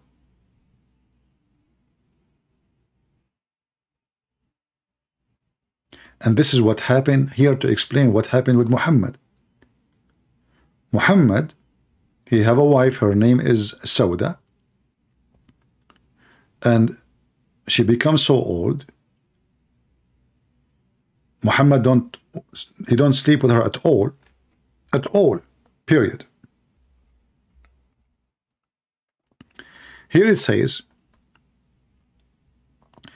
reported from Ibn Abbas that Sauda, she was afraid that he would divorce her because he's not coming to her no more. She said, please don't divorce me. And then what she did, she asked Aisha, who is the favorite dish to Muhammad, who liked to F her more than any other female, to take her day. So now she knew that Muhammad, he would like to spend more time with Aisha. So now they reach an agreement that he will keep this woman, but he will not sleep with her. No more. And this is what it says here in front of us. She gave her day to Aisha. Just keep me. This is how good Muhammad is. Instead of saying, you know what, this woman, she's old, where she will go? And not only that, a wife of Muhammad, she cannot remarry, which means she cannot even find a husband. So he stripped them even from the right to remarry again. If you go in the hadith, actually let us show you here. Maybe we can find something in English better than this one. I will give the link anyway for those who want to use Google Translation. But maybe we should use Google Translation first.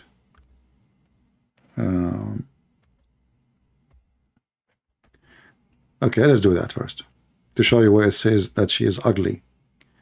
You go to number in the page where it says 10575, and then you count in Arabic here, you will count those, and then you will see where I highlighted. You know, she is ugly, she is old, she have a bad behavior, or maybe because she is poor. Let us use Google Translation. Remember 10575.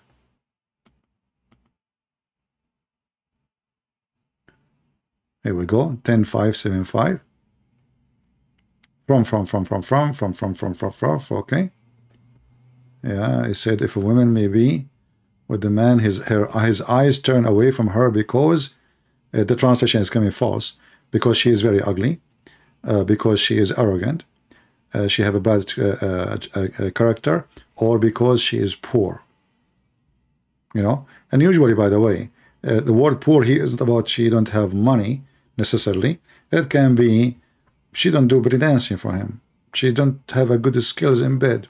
You know, so in this case, the man, he would love to divorce his wife. But in the case of Muhammad, Aisha, she jumped to take advantage of this. And let me post the link for you. And she forced Aisha.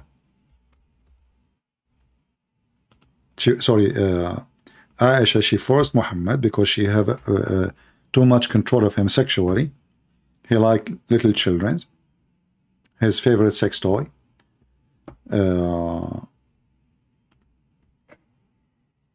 You will find this agreement here.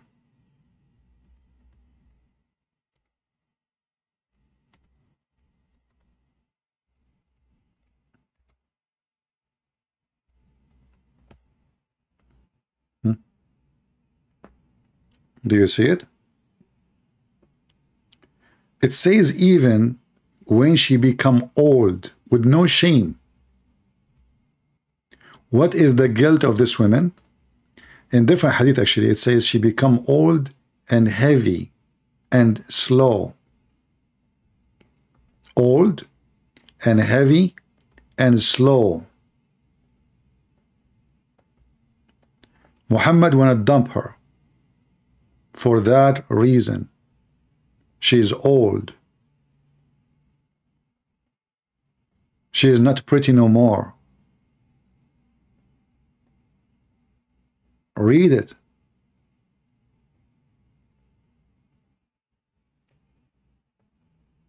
All those stories in front of you, giving us how women are treated in Islam. So the husband, he will be nice to you as long as you are young like Aisha.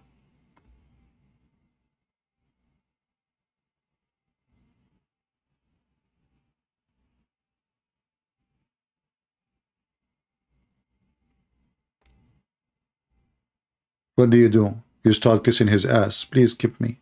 Don't throw me in the street. What I will do, please? Where I will go? Okay, take my day, sleep with the other women. You know, I'm not going to ask you for anything. Just let me stay. This is how faithless religion is.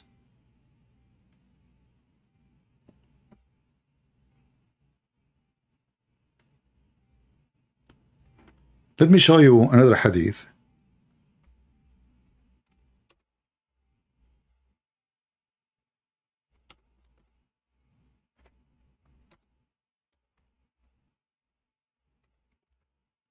I'm trying to find you where it says that she become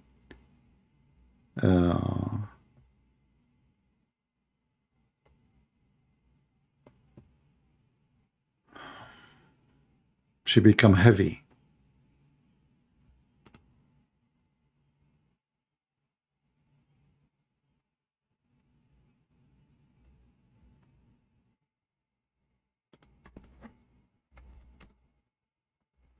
As you know, I don't prepare for what I do, so I search for my reference, you know, right in the spot.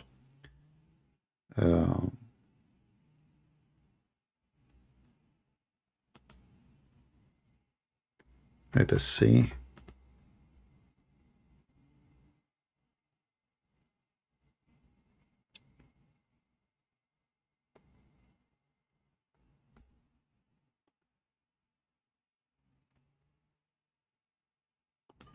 Yeah, even there is some hadith saying that he did really divorce her. But then Aisha, she made him keep her. I can't find this one here, but I have it in the book of Al-Bayhaqi.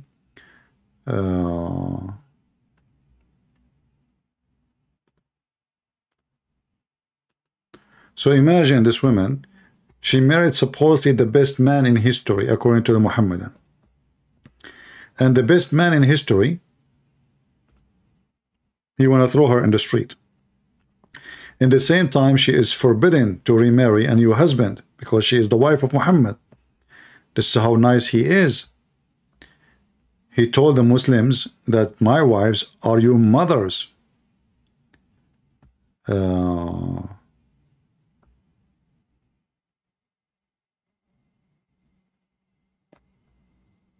I have the reference actually, but I'm trying to find it in an official Islamic website. Let us see. Let's use this one here.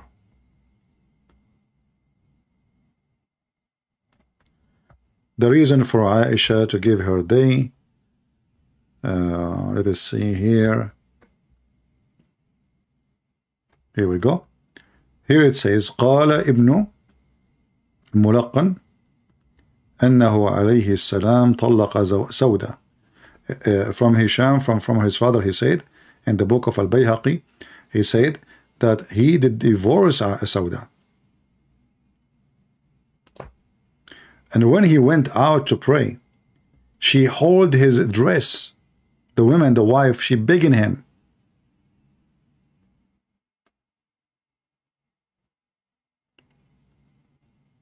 Please, don't divorce me. I don't need men, but I want to stay your wife. Please. So he let her under the condition to give her day to Sauda. Let me use Google Translation.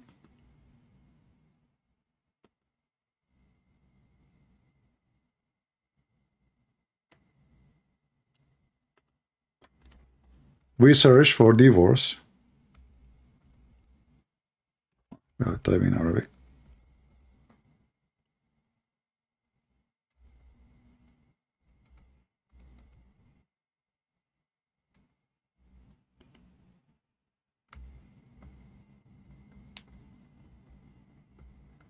It was said that the Prophet, he divorced her.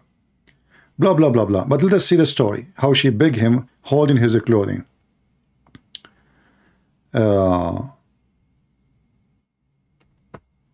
From the narration of Al-Bayhaqi from Hisham, from his father, he said that Allah Messenger, peace be upon him, divorced Sauda, and when he went out to pray, she grabbed him from his garment, and she said, I don't need men. I don't need men. Just keep me, please, keep me. And she gave her day to Aisha as an agreement. Aisha, she pressured him. She said, this way you can have more time with me. Keep her as a wife, which means Muhammad is even cheating now. In the days, the Aisha, she will have 2 more days than other women. Is that a behavior of a man? Appreciate a woman, especially she is from the earlier wives he married after Khadija? Is that what a man he do to a wife she served him when she was young? He dump her because she become old?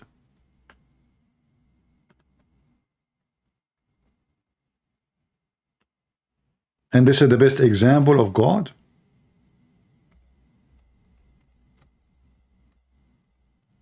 And there is tons of stories.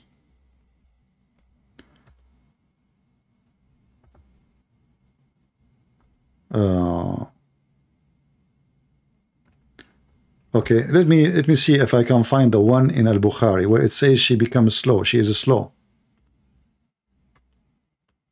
And Muhammad didn't like slow women, old. He want to have brand new car, fluffy. Doubly dancing. Dance for him. As the hadith says, he asked Jabir, why you marry a widow? Why you don't marry a young child? Here we go. We found it. This is Sahih al-Bukhari. It says that Sauda she become slow. She become old and slow. Do you see it? Why? Because simply she's an old woman. She is an old woman.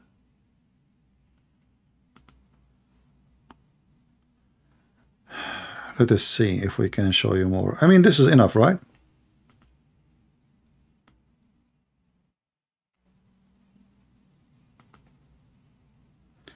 Different hadith, even they are using different word, which is nothing but an insulting. وَكَانَ ثَقِيلَ ثَبِطَةً. Unbelievable.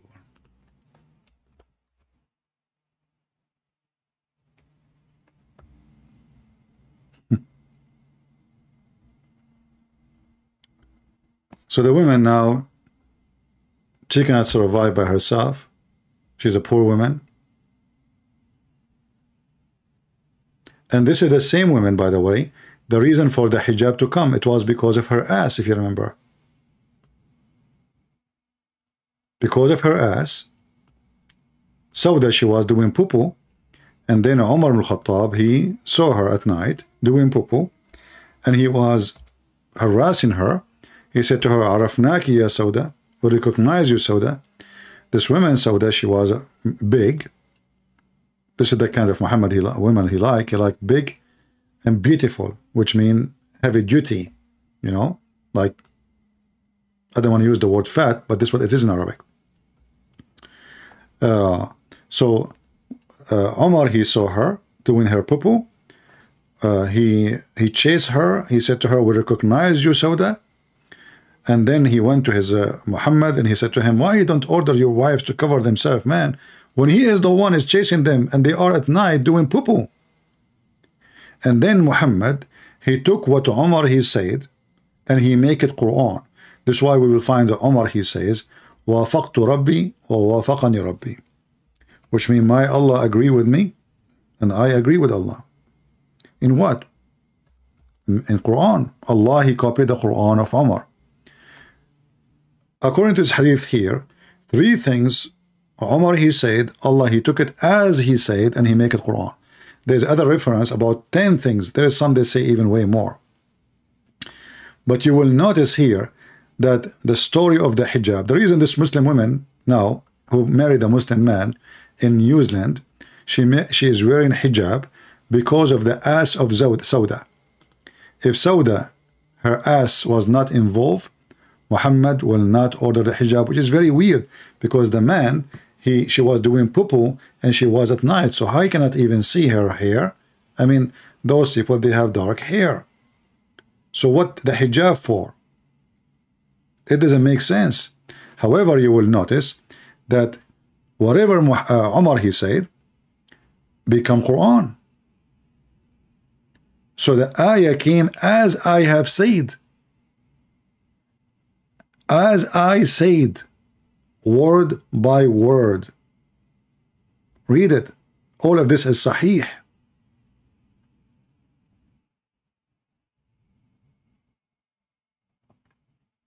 The funny is the Muhammadan, they say, can you make Quran like the Quran? Then we find that Allah copying Umar ibn Khattab. Word by word.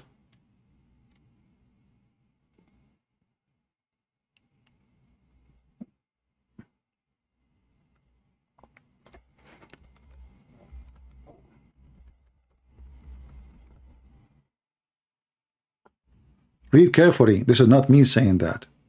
Let me show you.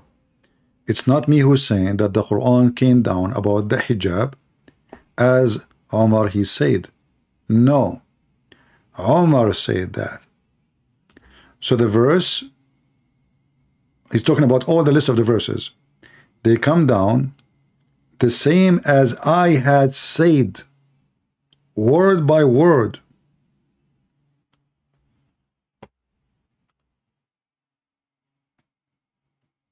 In fact, even Muhammad, he said, if there is a prophet will come after me, is going to be Umar, because Umar, he got him busted many times. Right?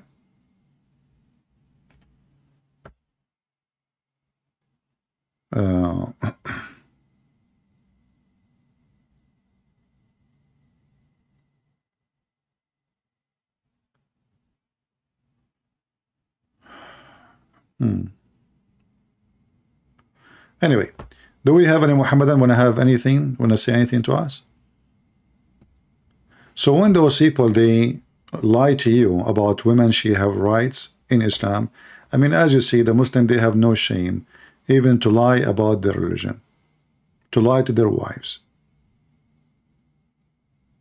They teach it, they preach it, they are proud about it. Even they teach in their TV, official Islamic TV, government TV, how to beat the wife.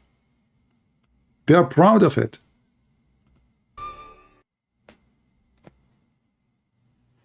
تخيل يا دكتور ان المرأة الأوروبية في الوقت الحاضر بتنشد الرجل القوام.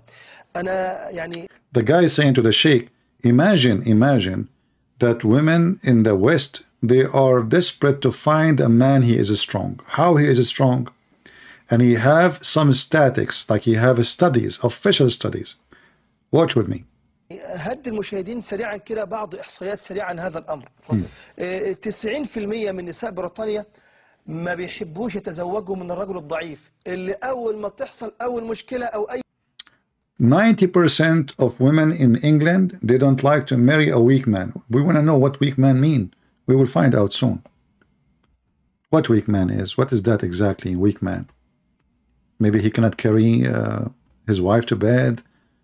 Maybe he is coward. What is weak man? Let us see. 90%. The Muslim, they have all the percentage you want. About anything. That's it. 90%. But why not 100%? I mean, I cannot believe that there's any woman in the world she want to marry a weak man. Why should I do that? 90% only? It's just a number. Okay, go. أي مشكلة يقعد يعيط يقول لك لا ده الراجل ده عامل شكل حريم. احنا عاوزين راجل. قضية الضرب دي شبهة خطيرة جدا. نعم. واحدة معانا مولانا. أقول إن الله كرم المرأة بهذه العقوبة عقوبة الضرب. Allah, He honored Muslim women by beating them. Do you hear me? Lady from New Zealand, you marry a Muslim man and you start doing a business now, Islam now? Donate to me? And you say Islam honor you? Who is going to believe? You or them? You who converted to Islam 2 years ago after you marry a man, or those sheikhs who they are teaching officially, the one who spend their life studying Islam, who millions of people, they take their opinion and they die for it. You or them?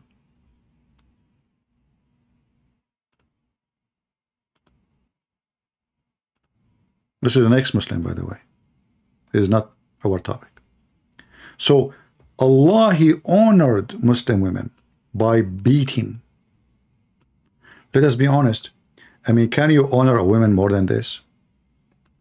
Why those people cannot use their mind and be honest? Allah, He honor you. What is such an amazing honor. I'm sure this woman from New Zealand, she would love it now. خطيرة جدا. نعم. واحدة معانا مولانا. أقول إن الله كرم المرأة بهذه العقوبة عقوبة. Let me make the text more clear so you can see it. So Allah, He honored wives by stating the punishment of beating. Explain to us, Sheikh. عقوبة الضرب. كيف؟ كرمها How? بالضرب. إيه والله مش معقول. The guy saying, really? He did honor her by beating? And by the way, like they're playing like the good cup. Both of them, this is an Islamic program. So both of them, they agree totally. But it's just to make it like more entertaining. Really? Allah, He honored her by beating? How? كيف قال نبينا صلى الله عليه وعلى آله وسلم ولا تضرب الوجه. Beat her everywhere, but don't beat her face. Do you see how He honored her? People, do you see how Allah, He honored the Muslim women? Beat her everywhere, but don't beat the face. Abdul, but Allah, Prophet, He said don't beat the man in his face too, because he looked like Adam. What does this have to do with honoring? He's not honoring the women, He is honoring Adam.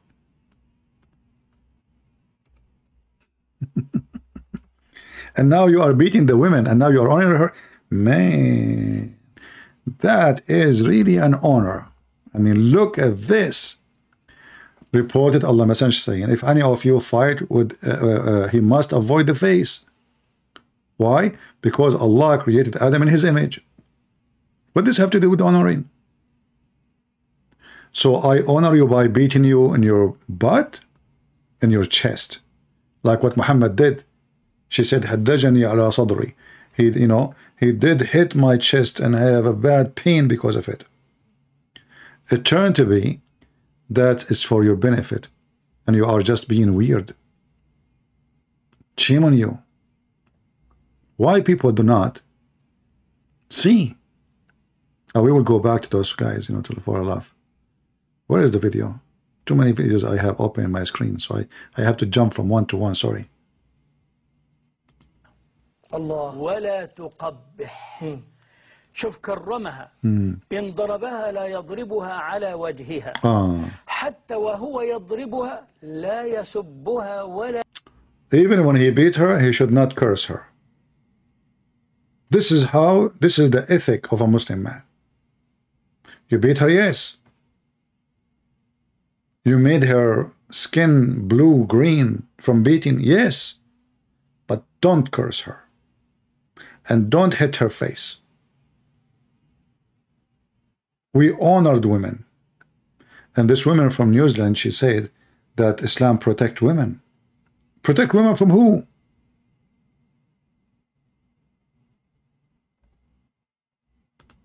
لا يشتمها. عجيب. إذن هو يضرب للتأديب. وإذا ضرب لا يزيد عن 10. وإذا ضرب لا يكسر عظما ولا. If he beat her, he don't break bones. I mean, do you see, guys?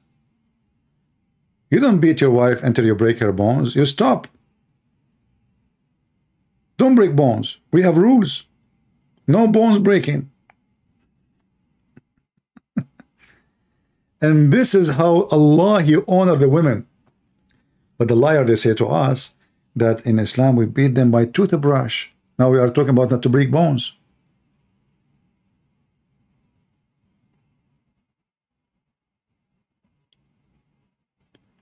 And this woman who is making a business of donation, lying to her teeth about how women in Islam is protected.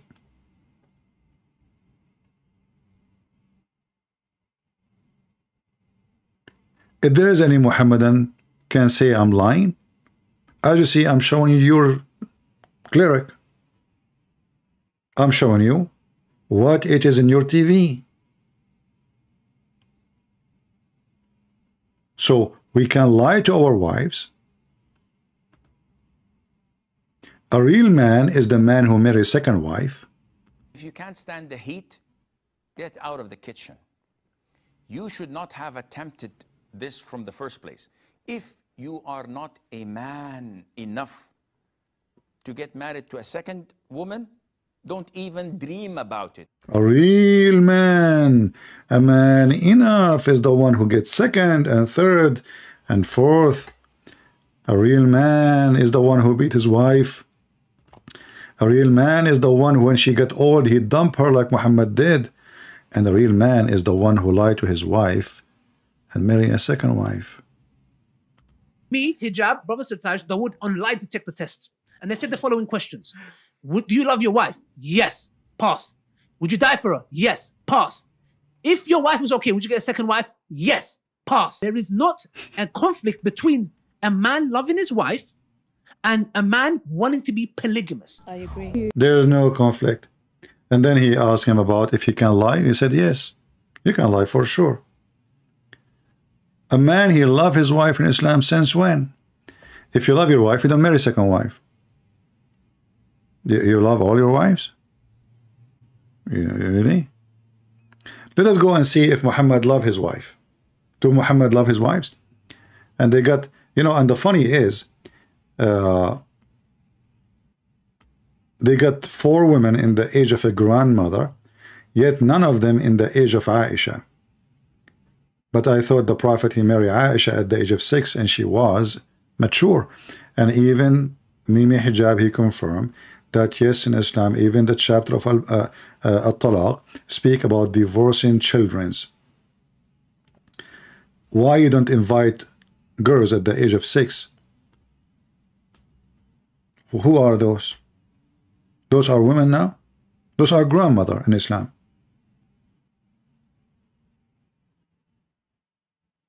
Where is the real women in Islam? The 6 years old.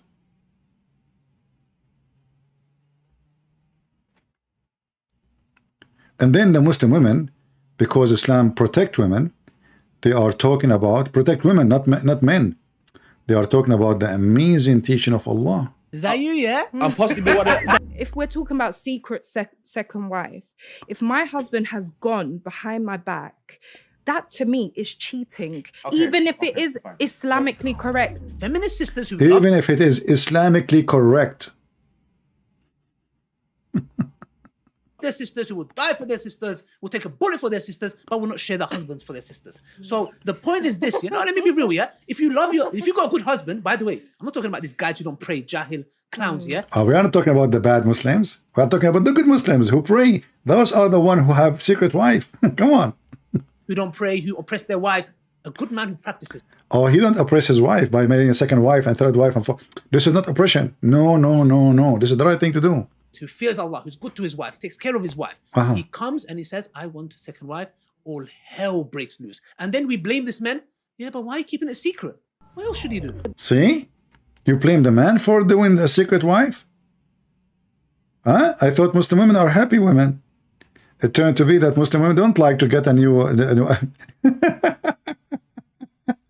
This is a test to see how Allah is testing her, to see how she responds. Yeah. It turned to be this is a test from Allah. The man, he want to have sex with other women. Allah want to see your reaction. If you are a good woman, you say to him, husband, go and F more. Husband, come on. Do you want to find your son? Allah is testing them. This is called the testicle test. That's enough. If she decides to do the opposite, which is, throw the divorce card or throw this card, then ultimately she's falling into the act of disobedience. Man, the woman, if she asks for divorce after she find out her husband is sleeping with other women, she is being disobedient. Not the husband. No, it is the women disobedient. And who is explaining that to you? Women. Thank you. Which I'm now expected as a Muslim man to follow. It's not the religion of Al-Islam. It's the religion of women's feelings. I'm not going to follow that religion. See? We don't follow women feeling, you stupid idiot, dummy. Who care about feeling? We follow Islam. With respect to you, I'm not going to do prostration to the collective hormonal and emotional status of men or women or children or anybody else. You're saying if he's man enough. If your husband came to you man enough and said to you he wants a second wife. At least then it's not secret. Sister, I knew one about second. Do you know about it? What are you going to do? Are you going to say to me, yeah, you can? Thank you. Your face says No. enough. Your face says enough. Are you going to say to him, you can't? This is Islam. What you gonna do? I want to know what you're gonna do. I want to know what you are going to do. Well, my friend, I will tell you what you can do. You can report him to the authority. He will go to jail. They live in the West. You are a potato, all of you. Cowards. Cowards. So look at those people, how double standard they are. They are claiming to be British citizen. They carry a passport, have a cross on it.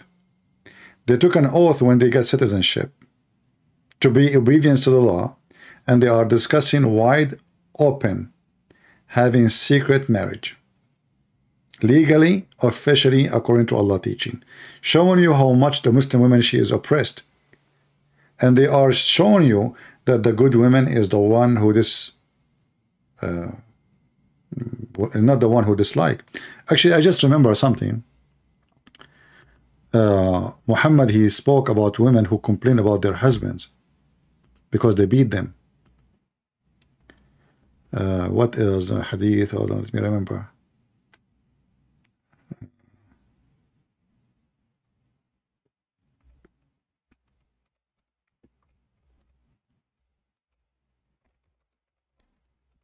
Let us see.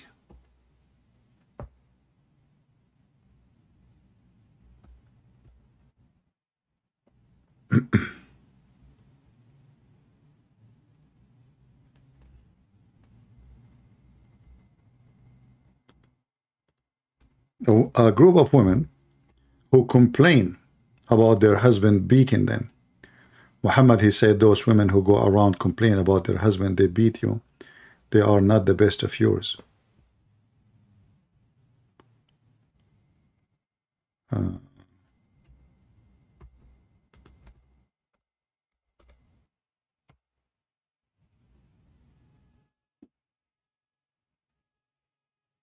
Let us see.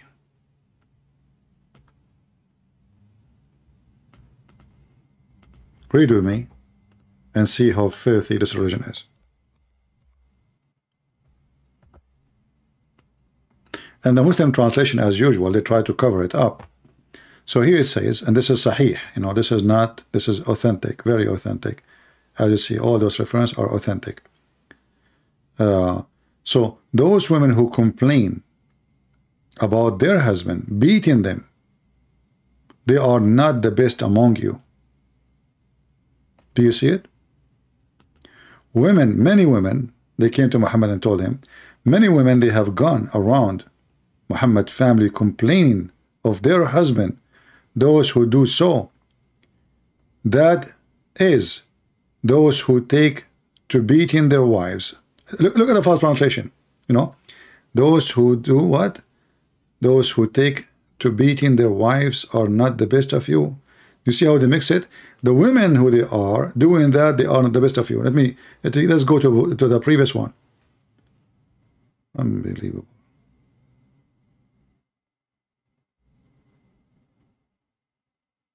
See? Look. You see the other translation, how they lie? So, I said, many women have gone around Muhammad's family complaining against their husband. They are not the best among you. Who? The women. Muhammad, he gave the men permission to beat the women.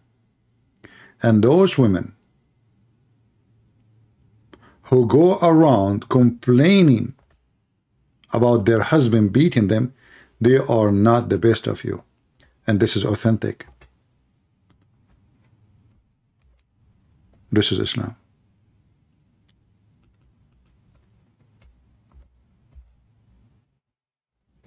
How many of you will promise to download the video and share it everywhere? I'm going to download it. I'm going to post it in Rumble. And I'm going to make it unlisted link, which means you can see it only in Patreon. Not because I want, you know, on Patreon you can watch it for free. I mean, you can, you don't even need to log in. But I know the Muhammadan, they will go crazy for this video. So we will download it. We will post it around. You can go to Patreon, click at the link and download it. And I will take the same video and post it in my account in Rumble, which I start loading. I have only 2 videos there. All right. And as you see, not a single Muslim he dare to call us. Do you know why? Because everything we said is true. Oh, I remember now, this woman, she said in the other video that she have an orphan charity. Islam encouraged to support the orphan. Shame on you. First of all, I don't know how you can support them. You've never been in those countries. However, in the Quran, how you support the orphan is by having sex with them.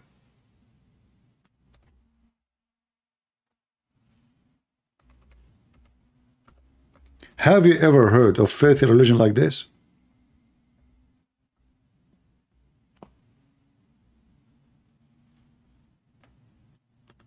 How we support the orphan? This chapter here, chapter 4, verse number 24, is about having sex with married women. But let us go to the orphan. It turned to be that if you want to be nice to the orphan, you have to F the orphan. Chapter 4, verse number 3.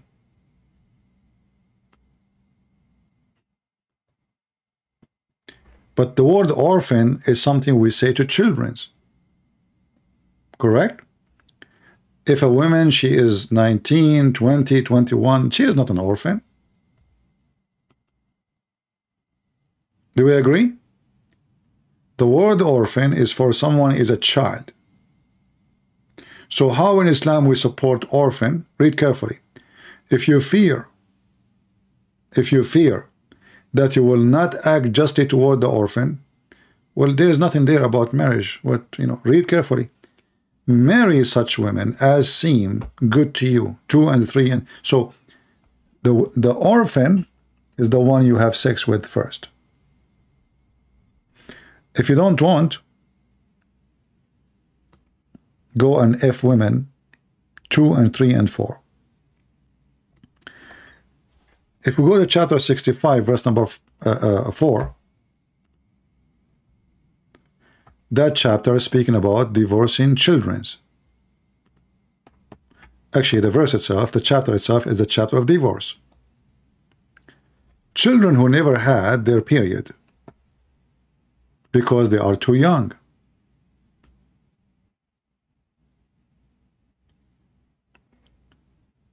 Even Mimi Hijab, he agree, and all the Muslims there, those potato on YouTube, they agree, yes, you can have sex with children. What's the problem? What is the problem? What's your problem? What is your problem?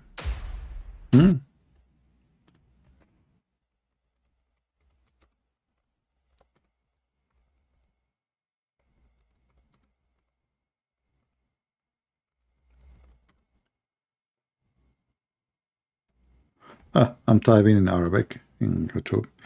Okay.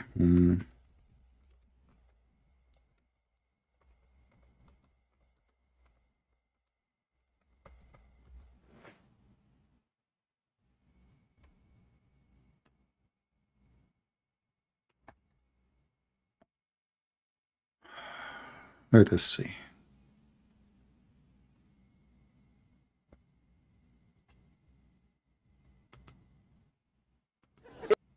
If you look just at the Quran, you will get the indication that you can have sexual intercourse with a 5-year-old. The reason why it's haram to have sexual intercourse with a 5-year-old is not found in the Quran at all. If you just read the Quran, it is halal, it would be halal to have sexual intercourse with a 5-year-old. In Surah Al-Talaq, chapter 65, verse 4, Allah subhanahu wa ta'ala tells us who you can divorce and who you cannot divorce. And then he says, وَاللَّائِ لَمْ يَحِدْنَ. وَاللَّائِ لَمْ يَحِدْنَ. And the ones who had never been pubescent before. And by the way, this is very important, yeah? I want all Muslims to be aware of this. The reason why we don't have sexual intercourse with 5-year-olds and 6-year-olds and 7-year-olds or whatever is not because of puberty. Wait a minute, what did you say? It's not because of puberty, because that verse in the Quran actually says lam yahidn. They never had puberty before. You can't go around that. The Quran doesn't say anywhere in the Quran that the woman has to be pubescent. I dare you to find one verse in the Quran. I dare you. Where it says you're not allowed to marry someone based on harm, or you're not allowed to have sexual intercourse based on harm, or you're not allowed to marry someone based on puberty. So if you're Quran alone, you're allowed to have sexual intercourse with 5-year-olds. Get me one verse in the Quran which says the woman has to be pubescent. One verse. I want one verse in the Quran from the beginning of the book to the end of the book which says that she has to be pubescent. So okay, so that makes it halal from your perspective.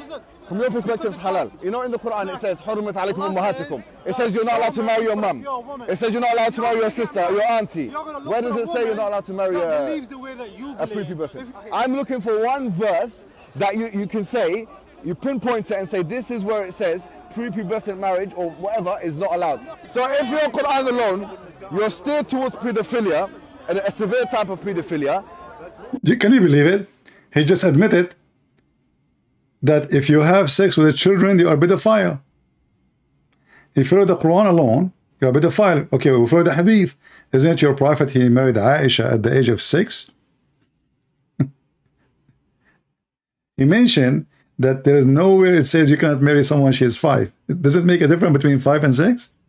We showed you that how Muhammad, how Aisha, her mother, she was feeding her like a goat so she can gain weight. And this is stupid women trying to fool women in her countries and around the world that Islam is an amazing religion. Here, we don't compromise.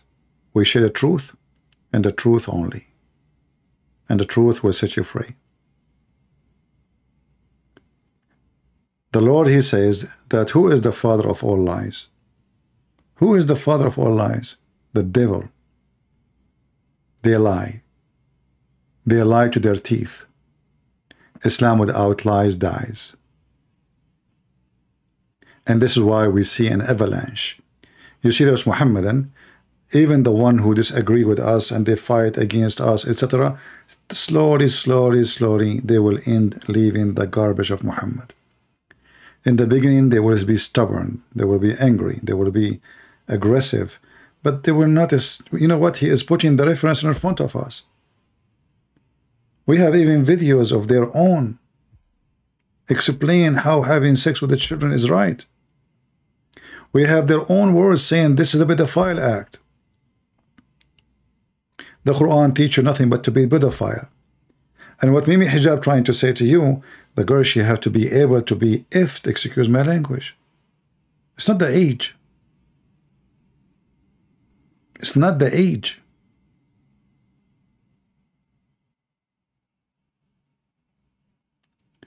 This is how filthy this cult is.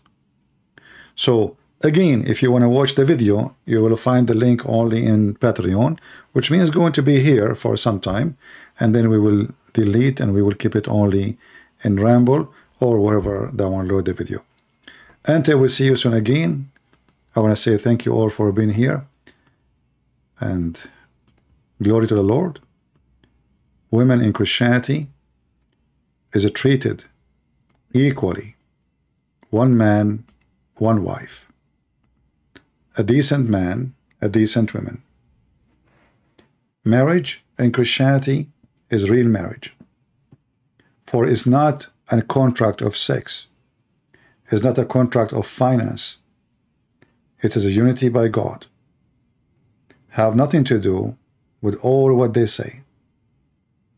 When a man he marry a woman, the Bible says, they will become one. One. When God, He created Adam, He created one female for him. That is the right way, and this is the natural way, and anything else is nothing but lust of animals. Lust of animals. Animal, he jumped from a female to female. If other male came, the one who is more strong, he will take, he will dominate. That is not us. We are a human, we are not animals, and we refuse to be animals. Muhammad, he wants you to be an animal, treating your wife as an animal. She's just a goat. Her job is just to take off her panty and give you babies and cook for you. And one day you don't like her, you divorce her, or even keep her. Just another woman without her, because she is nobody. She is nobody. She's just a maid in the house. If she get old, you throw her away.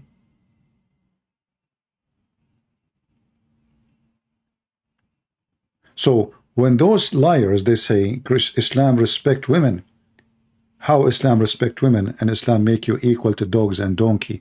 Even Aisha, she said, شبهتمونا بالحمير والكلاب. You made us equal to dogs and donkeys, but this is what her husband did. They are doing what Muhammad said, that a dog and a donkey and a woman, they will defy your prayer. She said, you made us equal to dogs and donkeys. And showing them how Muhammad was hypocrite. When he used to pray, he used to touch her. But he is the one who said, 3 things would defy your prayer: a dog and a donkey and a woman. It's Muhammad who said that. So she did not dare to say, Muhammad, he made us equal to dogs and donkeys. She said to them, you made us. Let us go to the other hadith. And you will see Muhammad, he said it clearly.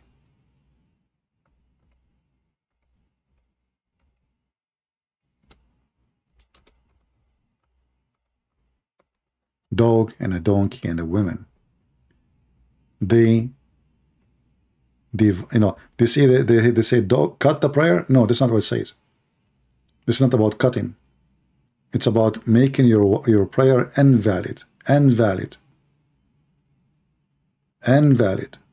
Read carefully.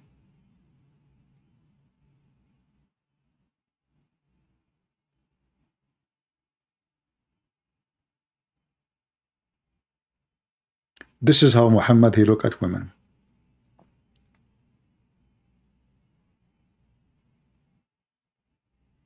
And the funny is, Aisha, she sleep her legs open in front of Muhammad, and Muhammad praying between her legs.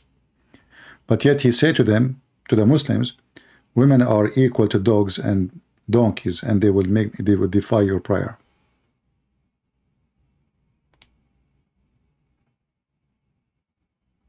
All of this is a very authentic. Not only that, this woman, she said, I forgot to mention this, very important. She said that Muslim women, they are respected, right? Muslim women are protected. Well, your prophet, he says that the women, she come in the image of the devil, and she live in the image of the devil. Is he speaking about you? I would like you to add in the video the word New Zealand, because she is from New Zealand, so women in New Zealand will not be fooled by such an evil woman trying to lie to them to her teeth. Either she is evil, she know what she is doing, she's lying, or she is stupid. Either way, that is evil. So as you see, Muhammad, he said, this is how women are protected in Islam, that a woman, she is a devil. Are you going to print this to your wife and put it in the top of her bed? Women, she advanced in the image of the devil, and she retreat in the image of the devil. What about you print this and put it in the top of your mother grave?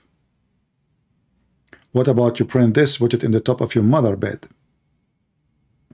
Why don't Muslims make a speech in your TV, in USA, when you speak in the speaker corner, says women approach in the image of the devil, and they retrieve in the image of the devil? And why? Just because she walked in front of Muhammad, and because Muhammad is a decent man, he was staring at her ass, so he got horny. He went to his wife, he forced his wife Zainab, who was doing lathering, painting, coloring, he forced her into even Muhammad, he said, a woman should answer the call of her husband, which means to F her, excuse my language, even if she is in the saddle of the camel, on the camel. If a woman actually, she don't want to have sex, maybe she is tired, maybe she is not, don't feel like it, maybe she is whatever, you know, the angels will curse her all night. But if the man, he do the same, nobody curse him. Because this is the religion of the man. The man, he can have 4. He can refuse. Actually, the Quran, chapter 4, verse 34 says, "Uhjuruhunna fil madaji'." Stop sleeping with them. Jail them in their rooms and stop. But the woman, she cannot do that. If she don't go to bed, the angels all night are angry, cursing her, continue until the morning, until she take off her panty. This is how women, she is protected in Islam. And this weird women, donation women, donate to me, claiming that Muslim women are respected. Not to forget that the Muslim man, he will get a lot of female for sex, and he will be in heaven just a sex toy. Not to forget to mention that even in heaven, you will be jailed in your tent. In your tent. You cannot see anybody except one man, or you are a sex toy. And this is all over the Quran. The houris and the wives, they will be restrained in their tents. Look at the translation here. What? Cool prevalence? What? Cool. It's a cool, huh? It's a cool. Okay. Very cool. Yeah. Look like the Muslim, they copy from each other the translation.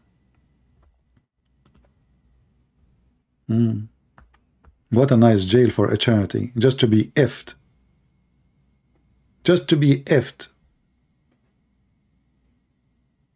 And this is heaven, supposedly. You have no duty in the heaven of Allah. You see, the Muslim women, they say, oh, we will go to heaven. As you see, Muhammad, he said, the majority of women are in hell. Number two, if you get lucky, you will be a sex toy. Not only that, in the heaven of Allah, you will be competing with a lot of women with one man. Which means in earth, maybe you got lucky and you have one husband. Because he live in the West, you don't dare to have a second one. Unless he go to the Middle East and he do it behind you. Or in the West, but behind you. But in heaven, you will have hundreds of women and you are just one of his sex toys. Not only that, actually Muhammad, he promised that in heaven, Allah will import women who they are hookers from hell, for they have a good training in sex and they have big boobs and nice asses and vagina.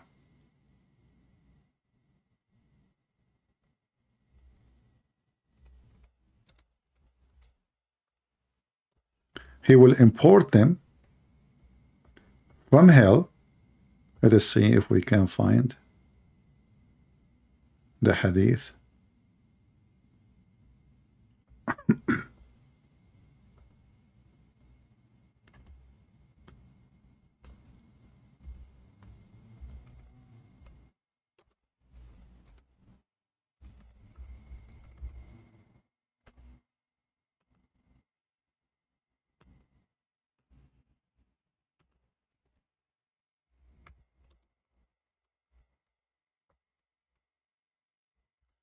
See, like each time we want to go, we remember to mention something, you know. Yeah. So Allah will import to a Muslim man. This is the bad Muslim man, not the good one. The good one will get way more. 70 women. This is for the bad man. The bad one only. So it says here, Muhammad swear by Allah, that Allah will admit to paradise. Allah will marry him to 72 wives. 2 from the Houris and 70 from the inheritance of the people of hell. Here you ask yourself, where is the female, the Muslim women, to be the wife? Focus with me. Allah will give him how many women? 72, correct? Okay. 2 women, they are the virgins, the Hur. 70, they are from hell. So where is this woman from New Zealand will be?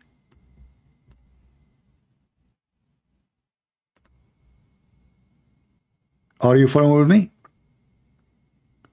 That means you will not be there. 70 will be from hellfire. Those are in his inheritance.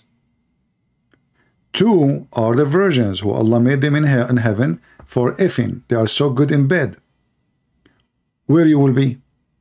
Well, I have a better news for you. Most likely, Muhammad, he meant that all those 70 are Muslim women anyway. However, they have to be very good looking. Read carefully with me. It says, and 70 from the inheritance, his inheritance from the people of hell, all whom will have desirable front passages.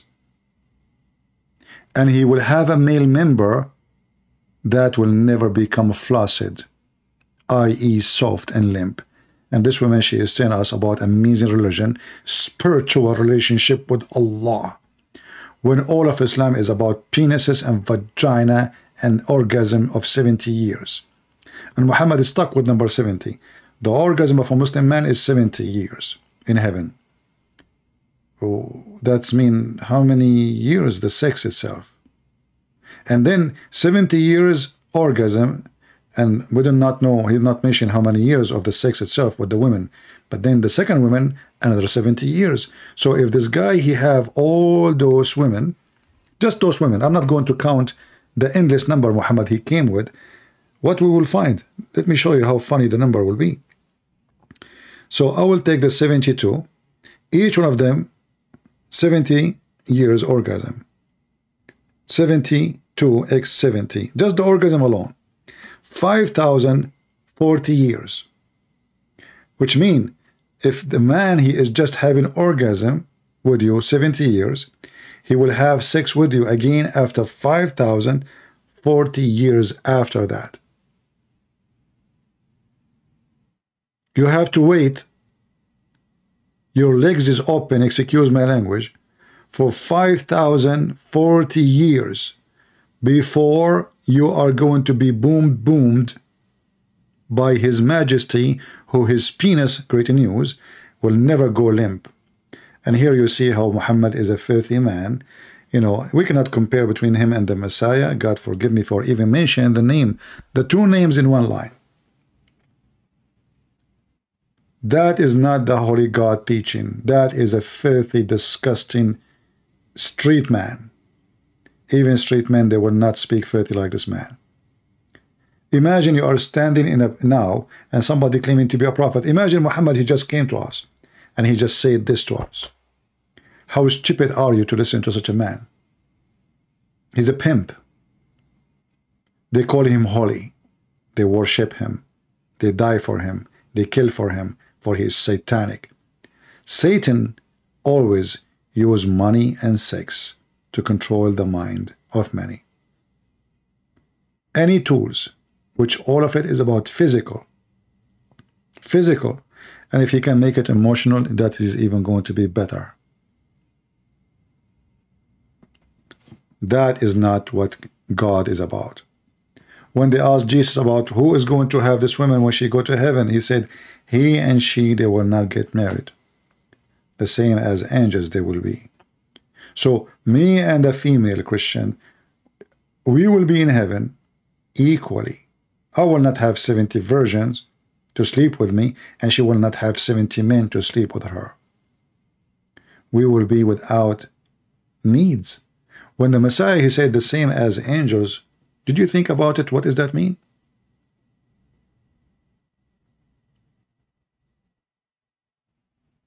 That means we will be free. Free. We will not be addicted. We will not be enslaved by our needs. Because now we are enslaved. You have to sleep. You have no choice. Can you stay without sleep? I would love to. When you are 60 years old, you step to 20 years. 20 years of your life is gone. Doing nothing, just sleeping. But we have no choice. We have to eat. We have to cover ourselves in the cold. We have to get heat. We are under the needs. When you are with Jesus, you will be free from all your needs.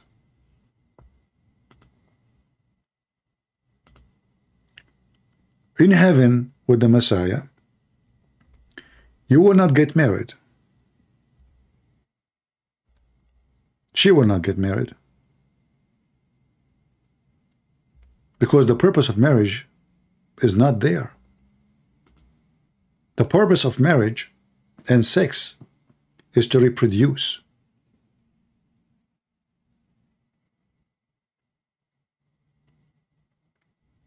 And we reproduce because there's death.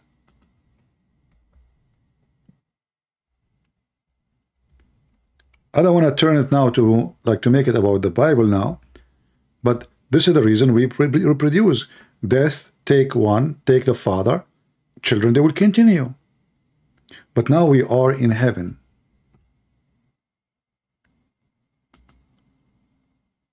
And this heaven is going to be totally different, because now we are in the real heaven, not in the garden of Adam and Eve, which was on earth.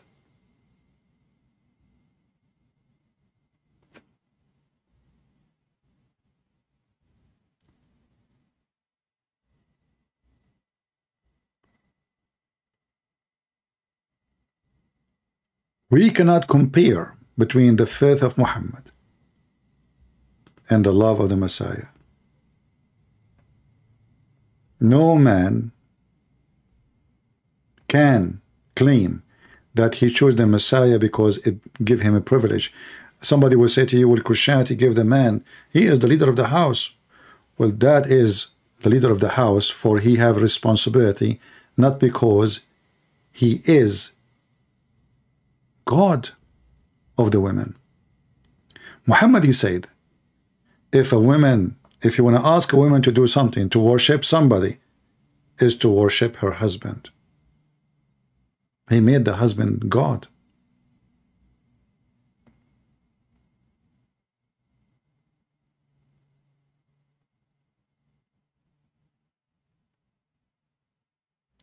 With the Messiah, the women, she have the right to have one husband, and the husband, he have no right except to have one woman. The Jews used to abuse women. They marry, they divorce, she got old, he replaced her, he got a new one. The same as the Muhammadan. With the Messiah, you cannot do that. You cannot abuse that you are the male who is strong and she is the female, she is weak, so I do as I wish.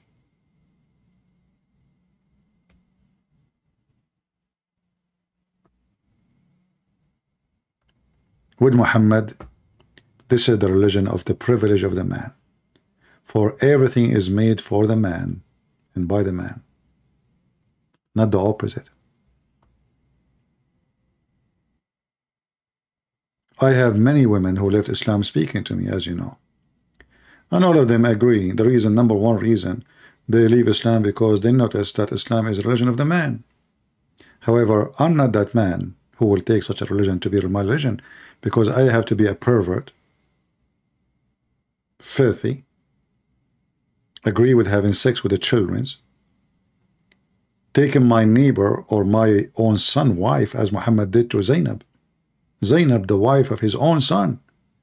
He went to the house and he flirted with her when she is married. And Allah told him, why you are hiding what you have in your heart? Imagine, can you believe there's God encouraging a man to flirt with married women? And this woman is married to his son. Imagine, forget about son. Imagine you have a friend. He come to your house. You trust the man. That's why he's coming alone. That's why he is in the house when the husband is not there. Because he's trustworthy, supposedly. Because the neighbors will not speak about why he is coming. Remember, this is a Middle Eastern society. Why a man coming alone? Because he's the father. He can get in. Nobody will question why. If a man, he come alone and the husband is not home, that is a disaster. That means the woman, she is cheating. Muhammad entered the house. The husband is not there. What he do? And this is the Muslim story. This is the Muslim side of the story. Obviously, the story is far away from this. He flirted with the wife. And what the wife, she said, that when Muhammad, he flirted with her, each time her husband Zayd, he wanna F her, Allah, he made his penis swell. While Jesus, making the blind see, healing the leopard,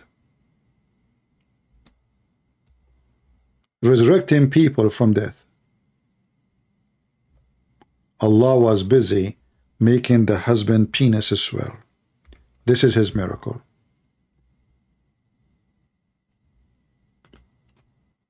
When first time I saw this, I mean, you are learning, you know, as a child. You learn. And then I did not understand. What تورم منه ذلك? What do you mean? Imagine the filthy wife claiming that she have a God, and now because he don't want the husband to sleep with her, because his father, he wanna F her, this God, he is now looking at the penis of Zayd, and he, each time he tried to get close to her, he made his penis swell. This is tafsir. This is not our books. This is not our books. This is a chapter of Al-Ahzab, verse number 37.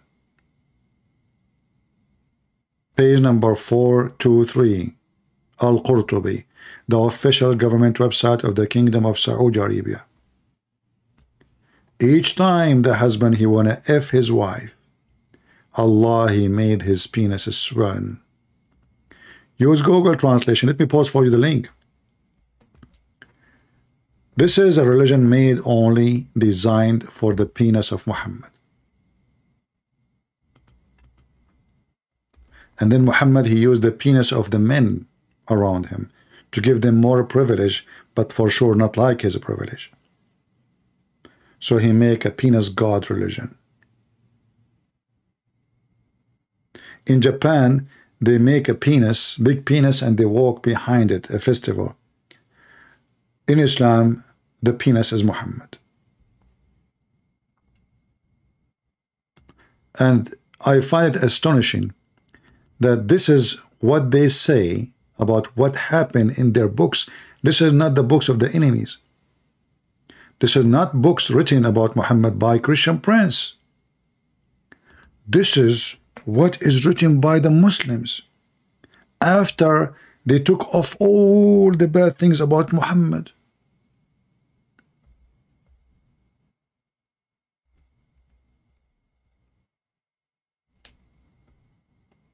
Each time the husband wanna come to the wife to F her, excuse my language, I'm saying it as it is. That's what it says. Each time he tried to F her, Allah, he made his penis swell. Shame on you, Zayd. Zayd, why you are trying to approach your wife? She is now for Muhammad. And not only that, even they say that one of the privilege of Muhammad, if his eyes fall into a woman, her husband must divorce her so the Prophet can F her. Can you believe how filthy? And then they speak to you, this woman, she speak spirituality in Islam. In Islam, you have relationship with Allah. When in fact, she is nothing but a vagina in Islam. Allah himself is not even a spirit. The Prophet is a pervert. In every way, in every mean. If his eyes fall into a woman, her husband must divorce her. So the Prophet can F her immediately. Isn't it, this is really so beautiful? It is.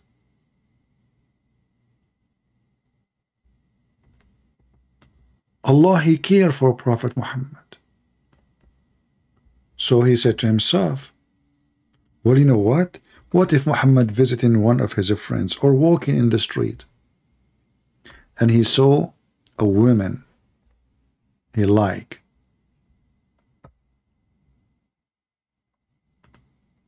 The husband must divorce her.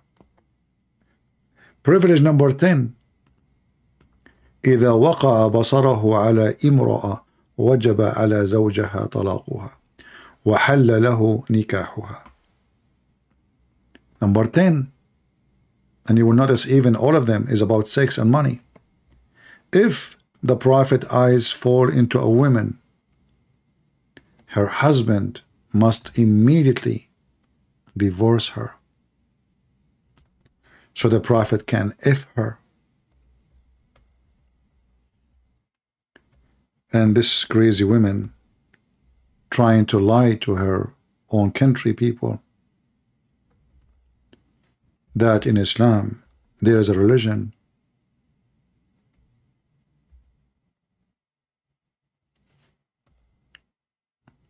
where is the number 10? I'm trying to find it.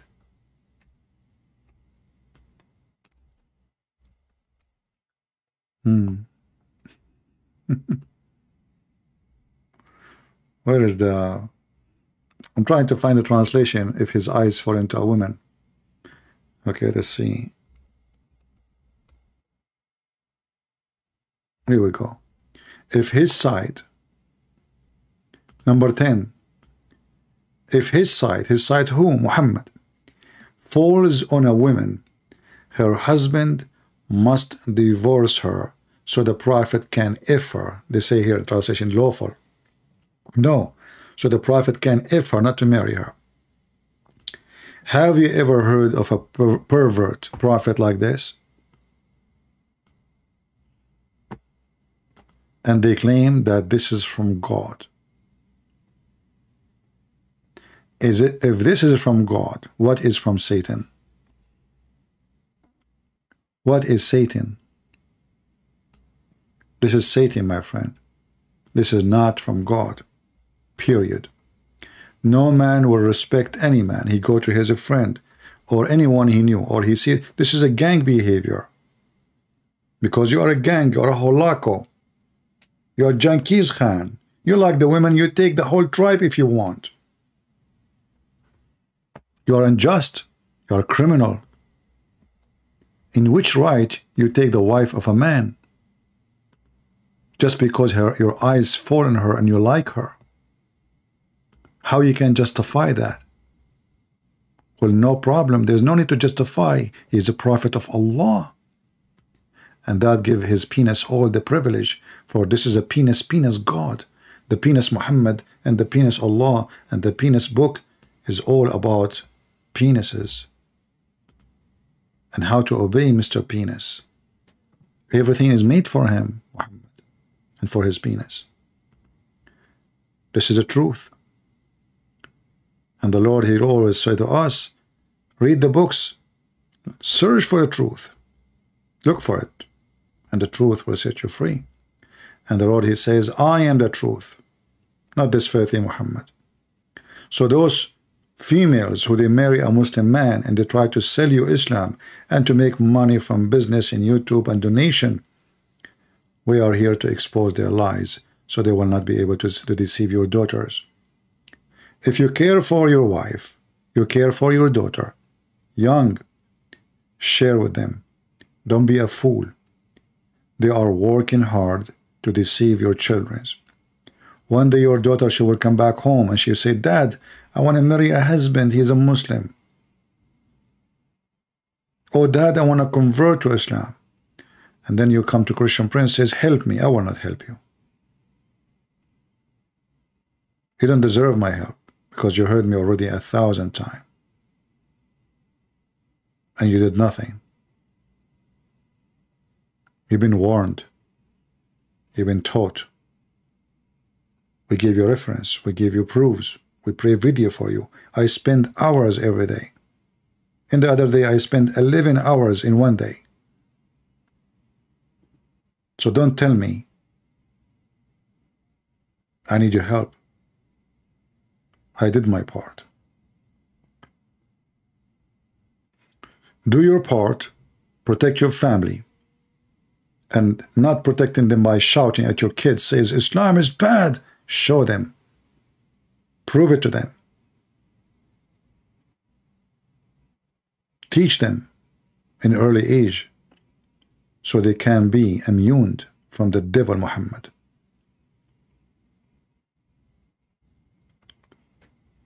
So I want to say thank you, and until I see you again, this is your brother Christian Prince who was serving you humbly for today. God bless. And again, the video will disappear from here.